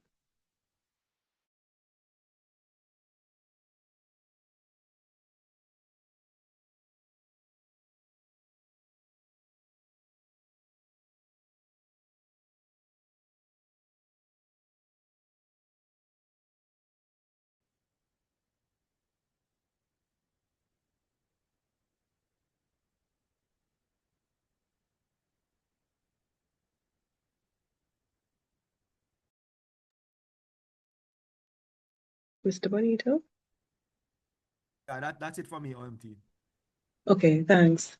Yeah. I got knocked off for a minute. Let me just double check yes, recording is still in Yeah, I was saying progress. that if anybody have any questions, they could send me an email or they could ask now. But I know it's after 8 now, so you can shoot me an email if you have any questions. My email is free for everybody. I can put in the chat as well. And we can move from there. Okay, thank you so much. Thank you so much. You see the email in the chat there. All right, let us move on quickly. The next person, Dr. Martin Hall, she will tell us about the practicum in staffing and in performance management, two areas that she teaches.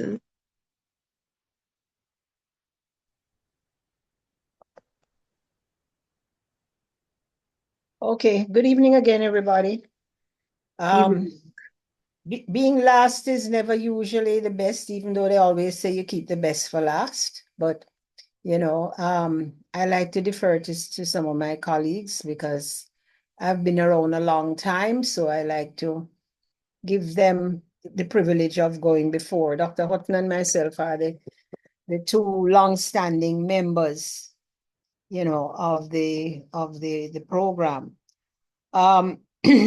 As Olivine has said, or Miss Thomas, or Miss T, as we call her, or Ollie, I do two practicums, one in performance management and one in staffing. They're both research-based practicums, but they're of a different nature. You will be given full instruction sheets. Okay, that's one of the things I wanted to start out at first and say that for both of these practicums, you will be given full instruction sheets, which act as a guide for you in terms of, you know, what you're required to do. So I'm not going to rehash a lot of what you've been told. Like, I'm not going to tell you about the contents of the report because I know that has been spoken about. And as someone said before, each lecturer's requirements for the reports differ a bit. So I'm not going to spend time on that. What I'd like to tell you is what the practicums are, and to reassure you that as far as I'm concerned, nobody should ever fail a practicum. Nobody should ever fail a practicum. If you pay attention to the instructions that you're given and work closely with your supervisors, you should never fail a practicum. I don't know in the history of this program, you know, I have to ask Ms. Thomas whether we have actually had any failures. We've had one or two incompletes, but I'm not sure we have actually had any failures. So yeah, we have had failures. We have. You've had, okay. Well, you see, I didn't even know that. But I don't want you to be daunted because I'm coming at the end, and I don't want you to be daunted by all the information that you've been given. The biggest thing that you need to have when you do a practicum is passion, as was said to you by both Dr. Houghton and Dr. McCullough. Once you have a passion for what you're doing, life becomes a lot easier for you. So in the first practicum, the one that has to do with performance management, as I said, you'll be given quite a few documents that explains to you exactly what you have to do. And the first part of that practicum involves going into an organization and assessing this performance system that is there. And given the learning that you've been through, you know, and all the information that you've been given in the course, you'll be able to evaluate whether the system meets the requirements. If it doesn't meet the requirements of an ideal system, or does it meet the requirements of the organization? Because remember, you've learned about strategic planning. And if you remember in strategic planning, the organization has to have a focus, it has to have goals and objectives, etc. So the performance tool is the evaluation tool that is used by most organizations in order for them to know where they're heading and if they're meeting their goals and objectives through the employee contribution.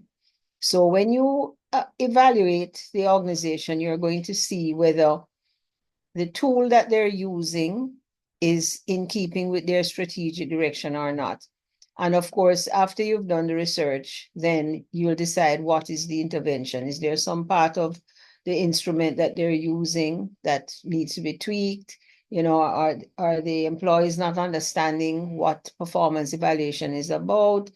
Are they not communicating, you know, etc.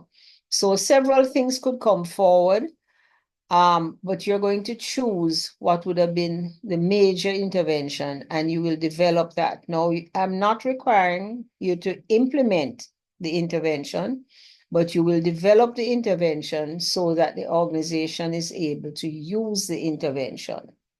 So the first part of that, as I said, is assessing an existing system. If you're going into an organization that does not have a system, then you'll evaluate the purposes, and you'll remember this from your course. You'll evaluate the purposes for which the system is to be used. And following up on that, develop the instrument that the organization will be able to use in order to carry out performance evaluations. Okay, so that's the first part of the performance management practicum. However, as the years have gone by and we are evolving, I have also developed some research topics, some straight research topics. And there's actually three research topics that are available also for choice, okay? The first one has to do with measuring the effect of a performance management system on organizational performance. The second one is exploring performance management strategies and best practices to improve employee performance in organizations. And the third one is developing a case study of a local company or department that is facing performance management issues and apply your knowledge of performance management to develop tools and recommendations regarding the strategies that are open to the organization. So basically, you have 4 areas that you can look at for performance management. Let me speak a little bit about staffing and then I'll go into some of the administrative part of it because there are similarities, okay? So if you're going to do staffing, staffing has also, let me pick up that document here. Staffing also has a similar Sorry, option. before you go on, Doc, someone is asking you to repeat the questions for performance management. They will be given to you, you know, they will be given to you. I can repeat them, but you know, in the essence of time, because I know that you've been here a long time and you're probably having some overload. I don't know if you're going to be able to absorb them, but you can always request the document from Miss Thomas. Okay, but let me do it very quickly. The first one is measuring the effect of using a performance management system on organizational performance. The second one is exploring performance management strategies and best practices to improve employee performance in organizations. The third one is developing a case study of a local company or department that is facing performance management issues and apply your knowledge of performance management to develop tools and recommendations regarding the strategies that are open to the organization, strategies to, you know, to cope with the issue. So as I said, those are the 3 straight research areas, and then you have the main ones, which has 2 options. The first one I told you about, the first performance topic, has 2 options, and the first option is going into an organization that has an existing performance system and evaluating that system, okay, and making your recommendations, etc. Now, all of these things will carry reports, but I just want to cover the 2 topics and then I can go back to some of the actual formats and the administrative things, okay? So the second part of the first one was also if they don't have a system, basically in a nutshell, you're going to go in, do the evaluation of what the organization needs, and you're going to develop a tool for them to be able to use. Now, similarly in staffing has the same first option in that you need to let me pick up that document. I was about to pick it up when somebody asked me to stop, and where did I put it, Lord? How did I do it? Okay, here it is. Okay, it's the first assignment in staffing is very similar in that you will assess the organization's staffing system if they have one. Okay, so the same thing applies. You will go in and determine how the organization carries out its staffing processes and look at it as to whether it is aligned to its strategic directions, etc. Okay, so in all of these, you're going to have to collect data. So the same thing applies here. The second option is if they do not have a staffing system, then you will have to go through the necessary steps to develop a set staffing system for them, ending up with a tool that they can use. Okay. And there is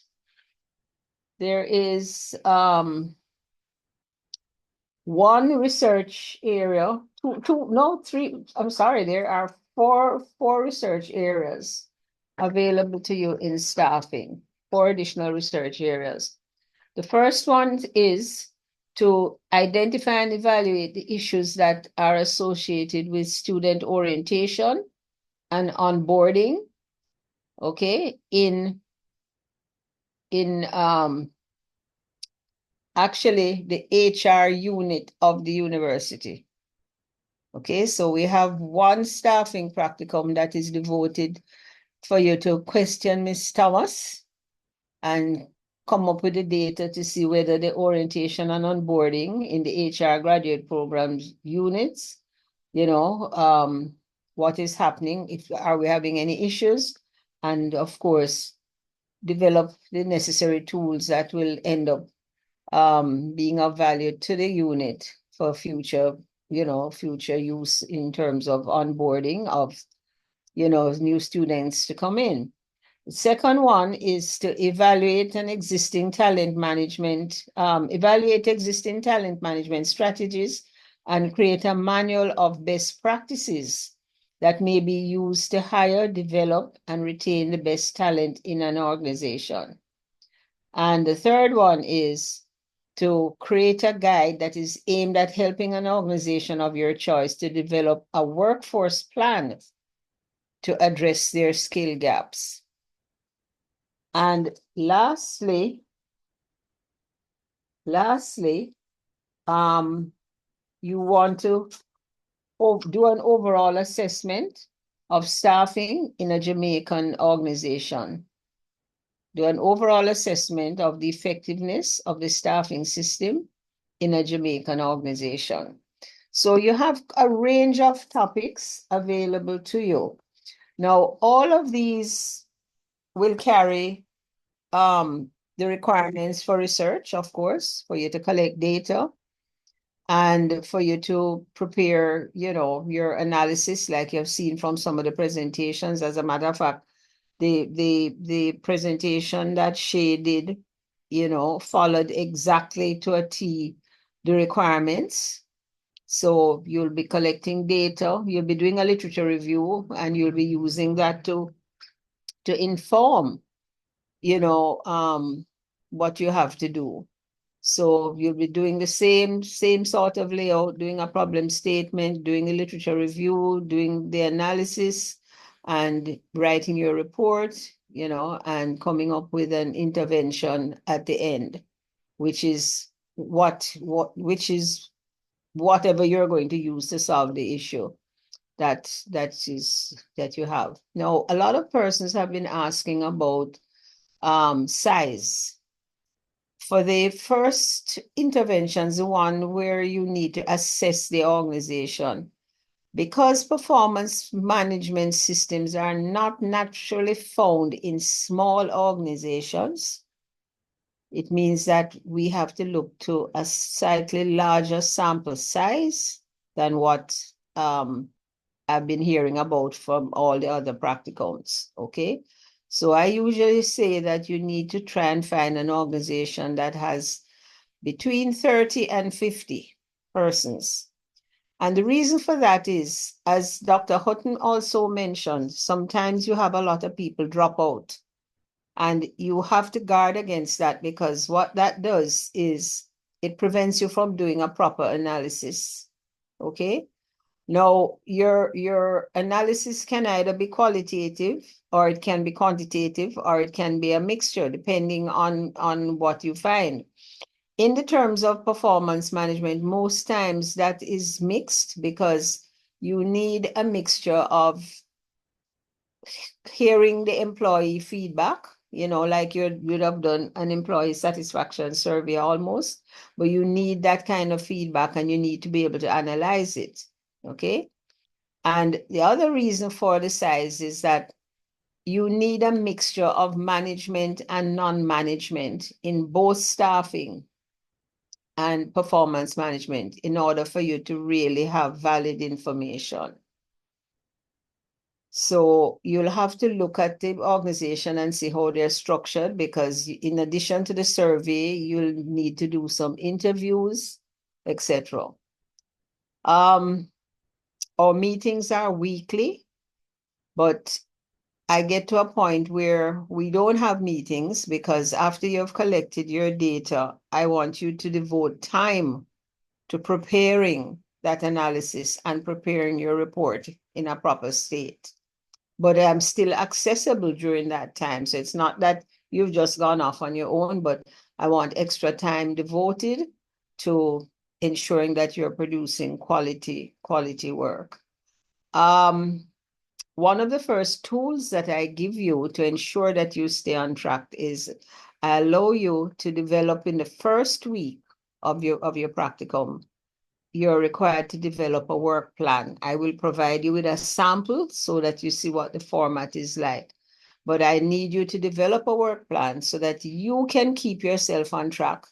I can see where you're heading, and you also have some flexibility in terms of any situational constraints that may occur, so that you can quickly see where to do your adjustment. But your work plan also serves as a real blueprint for you, so that you do not go off track and you know why you're doing the activities that you're doing. So that's one of the first tools that I will give to you. But as I said, once you have a passion for your practicum, you shouldn't have any problems, getting through it. You just need to buckle down. Now, something that I haven't heard spoken about, Ms. Thomas, which I think is very, very important, and which I find that we have been encountering for all the years. I've been here from year one of the program. And every year we encounter this problem, in that students are not prepared to devote enough time to the practical. And I think that's something that, I'm going to ask you again, Ms. Thomas, to speak about, because if I remember, it's actually almost a part of the contract that you agree to when you come in the program. It's not possible to do quality work if you cannot devote enough time each week to it. So there has been a requirement, as far as I know, there is a requirement, and I'll ask Ms. Thomas, when I'm finished, to speak about that in terms of being able to devote enough time, because I'm finding that that is where many persons get into a panic, because they have not made proper arrangements to engage in the practicum. I do a lot of hand holding. I am always accessible, whether you can email me. I've seen emails coming into me at midnight. I've seen them coming into me at 3 o'clock in the morning, that sort of stuff. But I'm always accessible, and I try to ensure that you enjoy what you're doing. And as I said, the meetings on a Monday. I think Mondays is my day. I don't know if that is going to change, Ms. Thomas, but I have both the groups meet together because there is a lot of value in the cross-fertilization between those who are doing staffing and those who are doing performance management. And I find that it has provided a lot of comfort as well and given a little bit of added security to individuals who may feel that they're not as strong as others, but you sort of work and help each other. It's just that you may be gathering data for performance or you might be gathering data for staffing, but the basic principles are the same. The basic principles are the same. So basically, those are my topic areas. And as I said, there are the two practicums, the one in staffing and the one in performance management. So a lot of what I would have told you, you have been hearing going along, and you're seeing what the final product looks like. The only final product that I can show you, because there are no slide presentations, is I'm holding here a booklet that was done by a team of two who did the question on talent management, and they really provided a really nice guide. Their intervention was a really nice guide in terms of what are some of the best practices that you should be looking at if you want to really attract proper talent to your organization. Okay. So I don't know if there's much more that I can tell you, because a lot of what I would have told you has been said. There's a lot of similarities in terms of some of the basic areas, that we undertake in the practicum. So I'm not sure that, there's much more that I could add.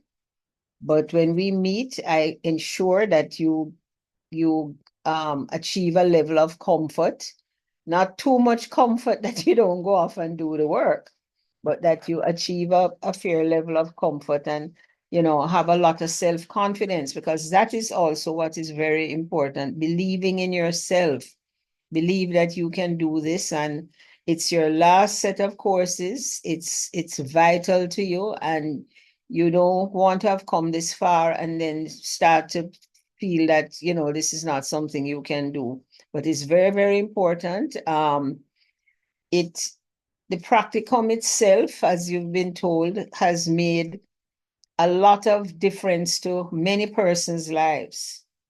I actually know of several persons who, out of actually doing their practicum, have become employed by the organization in which they did their practicum.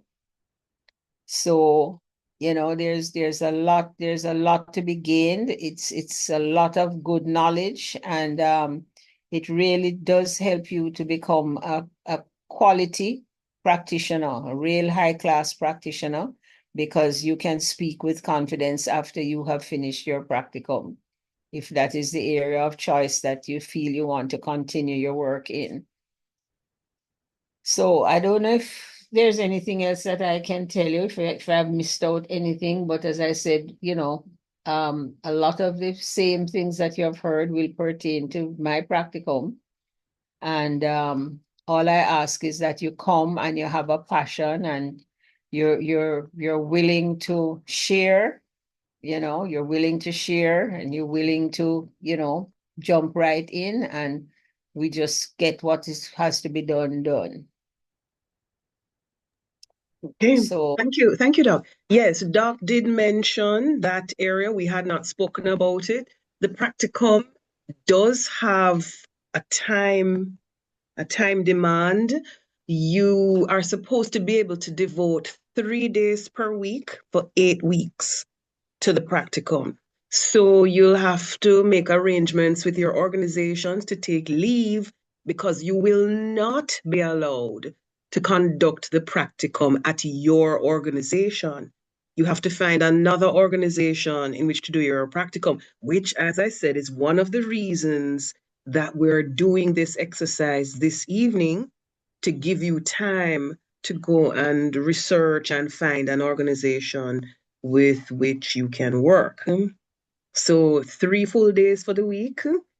Those days, depending on the kind of organization, could include a weekend day. I have seen people do, work, say, a supermarket and work on the weekend. It is possible. But the thing is, the amount of work, the quality of the project, you will require 3 days per week.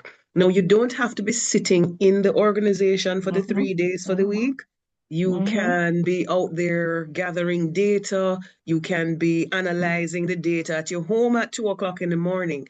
But we're looking at the number of hours that we expect that you'll devote to this particular project. As we say, it is a 6 credit course. You cannot graduate if you don't pass this course. You get a pass-fail grade on your transcript for the course. But for the purposes of deciding who gets the prize, because each practicum has a prize. So there would be an HRD consultancy prize in staffing, an HRD consultancy prize in performance management, for example. So if we want to know, so the lecturers give me something to let me know qualitatively whose was the best project. And that project, we tell the world that that person did something good. You can put that on your CV. All right. So there is that. What of cases where we're unable to work? No, that was something that we said from the very first start. We say that from Can the I very, can very I first. make a suggestion? Can I make a suggestion, Ms. Thomas, to them? The class is a large class. The graduating class is a large class. And what I have suggested, in most years, what I have suggested is that you each try to facilitate each other. Okay, one of the ways to find an organization is, for instance, to facilitate one of your colleagues to come into your organization, and vice versa, that colleague facilitates you to go into their organization. That's one of the ways to help to get an organization. Okay, now, one of the reasons why you cannot do your own organization is because there's such a thing as, and Mr. McCullough will speak to this, Giovanni will speak to it, Dr. Hutton will speak to it as well. We have to be careful of researcher bias. Okay, we have to be careful of what is called researcher bias, because if you already know all that you know about your organization, there's nothing for you to research. You just go in there and you do what you do and write it up. And that is not research. And not only that, but a lot of the same organizations that you work in do not want you as the insider to be researching the organization itself. I've seen cases where midway a practicum, somebody has had to come out of the organization because they insisted that they had to do their own organization. And they even got a letter to say the organization say, yes, I must do this organization. And when they started to gather the data and the results started to unfold, they shut the practicum down. They shut the practicum down, and I had to go around scrambling with 3 weeks to go to find somewhere for the student to try to do a practicum and be able to finish in 3 weeks because the practicum was shut down. So I don't want to see that happen to anybody apart from the whole matter of researcher bias. That is also something where if you already have so much, it's like insider trading. Okay, you already have so much information about your own organization, then what new are you going to bring to them? And as I said, sometimes it might be your own supervisor that gets caught up in the crosshairs. And that person doesn't want to be shown negative things about their area and whatever else. So they just pitch you right out. They shut the practicum down. And So we've had problems too when students have been accused of being spies and that sort of thing. And we actually had a case. Somebody was in line for a distinction and failed the practicum because the organization, the people didn't trust her. And so that didn't work. So no. Mm-mm. It's to protect you. It is to protect the organization, it's to protect the HRD unit, it's to protect everybody. And we're very clear about that from day one. All right. Right. Any other questions? You can also let them know that, remember, once you've selected an organization, you will be given a letter from the university to take to the organization so that they know that you are, a An valid official person, person, an official an person, official yes. person, for the organization, etc. And sometimes we tend to overlook organizations that are out there that need help. A small organization doesn't have to be 6 or 8 persons. You have what is considered to be non-traditional organizations that have 30 and 40 persons working. I remember one of the practicums that was done was of an organization that was like producing some of these roots products and stuff like that. And it was a very successful practicum. And he had 30 employees. He mightn't have had 6 managers or whatever, but when I saw it, I said, come, we can work with this. So in a case like that, I tailored it for you so that it could still be achieved because you would be able to collect the data, okay, and analyze the data. And they don't have to be in Kingston. Remember that. Sometimes we tend to think that all these organizations are in Kingston. They're not. They're all over the island. We've had practicums done in Montego Bay, and you might say, well, you don't want to do a practicum in Montego Bay. How am I going to get there? You jump on the nuts for the morning. It's a nice ride, very nice ride. You just jump on the nuts for the morning, nice ride to Montego Bay. You go, you spend your day there, collecting your data and whatever, and you come back in the evening and nice trip and you're so refreshed. So don't think that you have to limit yourself to Kingston and the environments, the immediate environments. But you do need the time, you do need to be able to devote the time because you can also arrange for data to be gathered and the day before they tell you that is not a good day, and you have to change. So you have to be able to have some flexibility. It's not that you're going to spend 3 full days in the organization, in the data gathering area. You might find that, yes, depending on what you're doing, and in the essence of efficiency, yes, you might spend a whole day or 2 days or whatever, but you need 3 days devoted to your work. You need 3 days devoted to your work. And as you get towards the report stage, that becomes very important that you devote the time to, doing a proper analysis and putting together a proper report that meets, the research requirements. Any other questions? No, we still have another presentation. We have another presentation. Mrs. Okay. Jackson Lewis is going Okay. to tell us about job analysis, the job analysis practicum. So, Mrs. Okay. Lewis? You can always send any questions they have, Good evening, everyone. Thanks, Olivine. I'm going to be super quick because I have given you the outline and I tried to make it as detailed and specific as possible. And I will put my email address in for questions. But basically, this practicum will be looking at job descriptions. So it's job analysis towards the development of job descriptions. And I have put in 15, which is the minimum.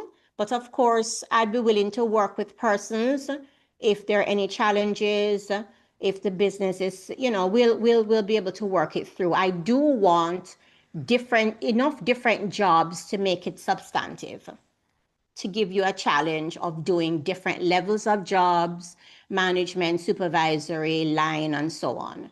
What I want to say about this particular aspect of human resource development is that it's extremely lucrative. Lots of organizations seek out consultants to do and to upgrade job descriptions. And so I have been a consultant for over 17 years, and literally it's how I make my money. Most of what I do have been, even at the base level, it starts with job descriptions. So even when it does go into compensation and job evaluation, it starts with building solid, dependable, accurate, representative job descriptions. So I just want to encourage you to look at this topic area And to challenge yourself to actually, this is one where you will have to go into the organization and work with the organization. So if you look at the outline, it will test your strength in collecting data, as many of the other practicums spoke of, your defense of why you chose a particular methodology, and so on and so on and so on. So not to drag the evening out, but I would like the last practicums that we had developed into standard operating manual, which has been used, is being used by the organization. Another developed into a competency model framework, which also was adopted by the organization. So just a challenge out there to say to you that this is something that if you're interested in, I am here and we'll be willing to work, very, very accessible, and just want to say to you, as a graduate of this program, somebody who was actually in this kind of meeting, feeling very anxious, that it is doable.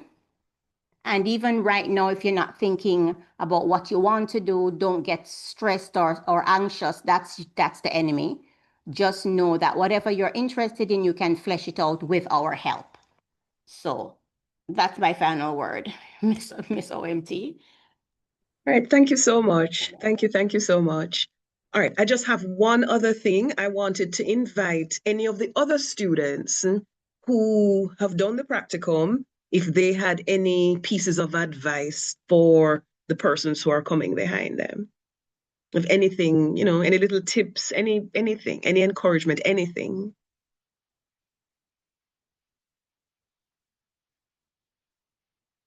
No? Okay, it seems that the lecturers have been very comprehensive in what they've shared. But if you and again, the staff are quite friendly. Our alumni is another resource. It's one of our main resources in the HRD unit. So, you can speak with somebody who has been in the area in which you're interested and have that person guide you. As I said, it's an issue that comes up. How do I find an organization in an area of my interest?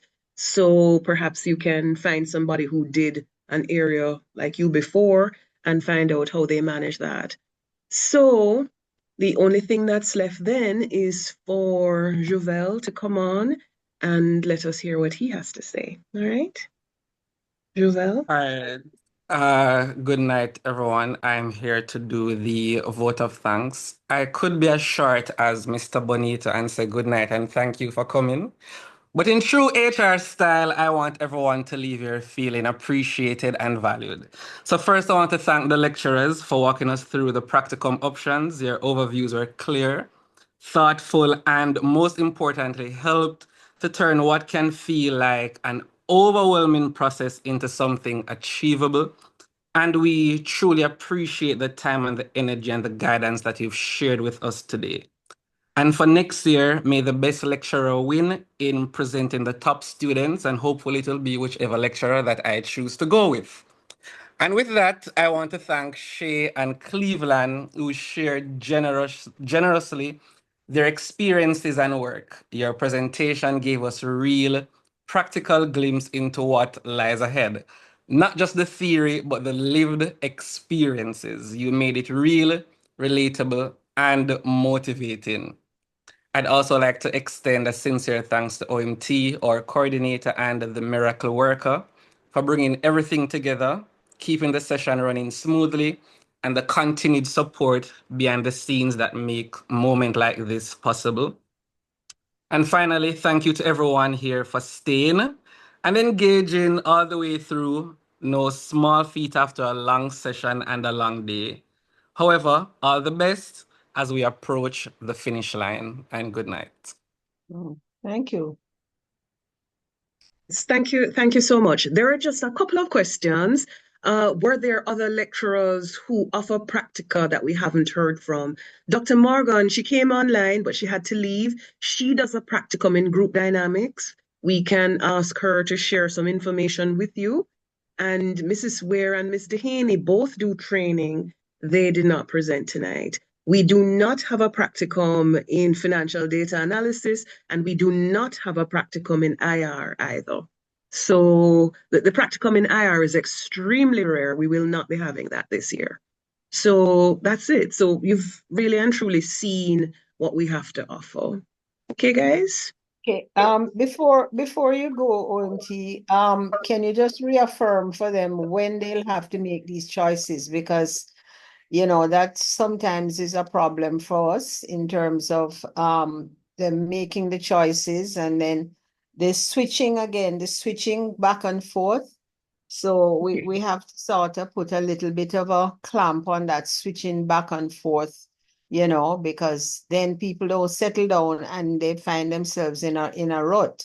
Yes, well, all So right. Guys, what we've done is that you are, of course, urged to hit the ground running because you really only have 8 weeks.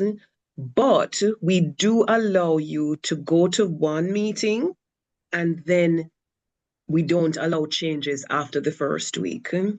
So if you went, for example, to performance management, or no, that's not it. Suppose you went to org diagnosis and then realized that your project, you know, it is a performance management project, then you would go to performance management by the end of that first week because you know the organization already told you that it's performance management. So you wouldn't stay with the org diagnosis project, the org diagnosis practicum, and do a performance management project. You're only going to be allowed to work with one lecturer, one supervisor. So it should really be the person who is the subject matter expert. So you would go with the person who taught it to you in the class. Do you understand that, and when guys? does practicum start? Yes, Well, OMT will understand. okay, the dates, the university's exam dates, I don't remember what they are, but you're probably going to start around the second or third week of May, and you go for 8 weeks. So you end up around the second or third week of July, and then we give you that extra week to finish up your writing.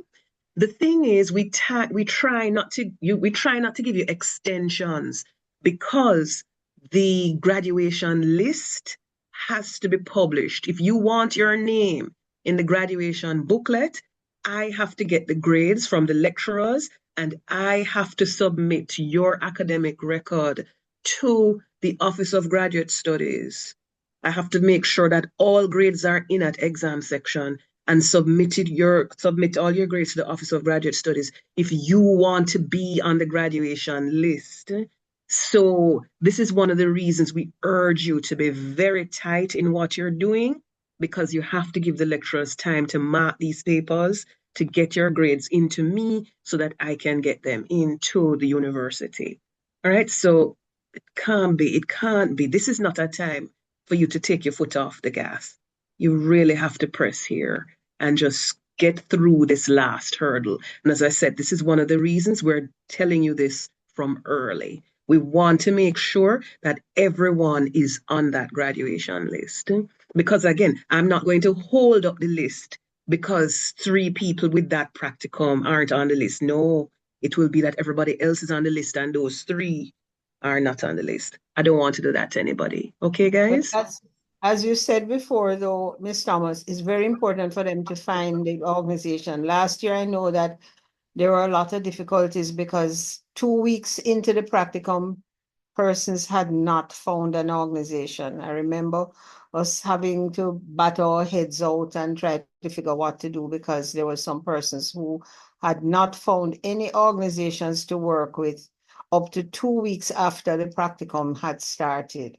So please, guys, you know, jump right away and try to pinpoint your organization because sometimes you'll get an organization and then a month later they change their mind. So sometimes it's even good if you can find like 2 organizations and then in the end choose, you know, which one, because sometimes one will tell you yes, no, and by the time May comes around, that one might back out or whatever. So it's even good to you if you have a backup plan, And as I said, each of you try and help each other. You know, if you can facilitate somebody coming into your organization and you going to somebody else's organization, you know, that's good news, you know, depending on where you have to go and which of the practicums you have to do. Okay. All right, the But last question. People are asking, when will we have access to the options for review? So I told you, you already got these documents this morning. Look in your email from early. They may have very slight changes, may have. Usually they won't change. But what I will do, I will ask the lecturers to look them over and see if I can get any revisions that they have to you by the end of this month. So you will have fresh 2026 documents by the end of this month. Okay, guys? Because we don't want you to waste time. yeah, try to get you my documents by next week. I think the only change might be dates on my documents. So I'll That try is to get usually the only change. Dates. That is usually the only change. I'll get those out by next week to you. All right, guys. So we've already said good night, good evening. 3 hour lecture, you know, we're accustomed to that kind of slog in this program. So yes, we started at 6. It's now 2 minutes to 9, guys. So I bid you adieu. I'll see you next week for the start of a stellar semester. Okay, guys? So walk good. Good night, everybody, and thanks for being here. Good night. Good night. Thanks to you all as well. Good night. Good night. Good night, everyone. Thank you, guys. Good night. Good night.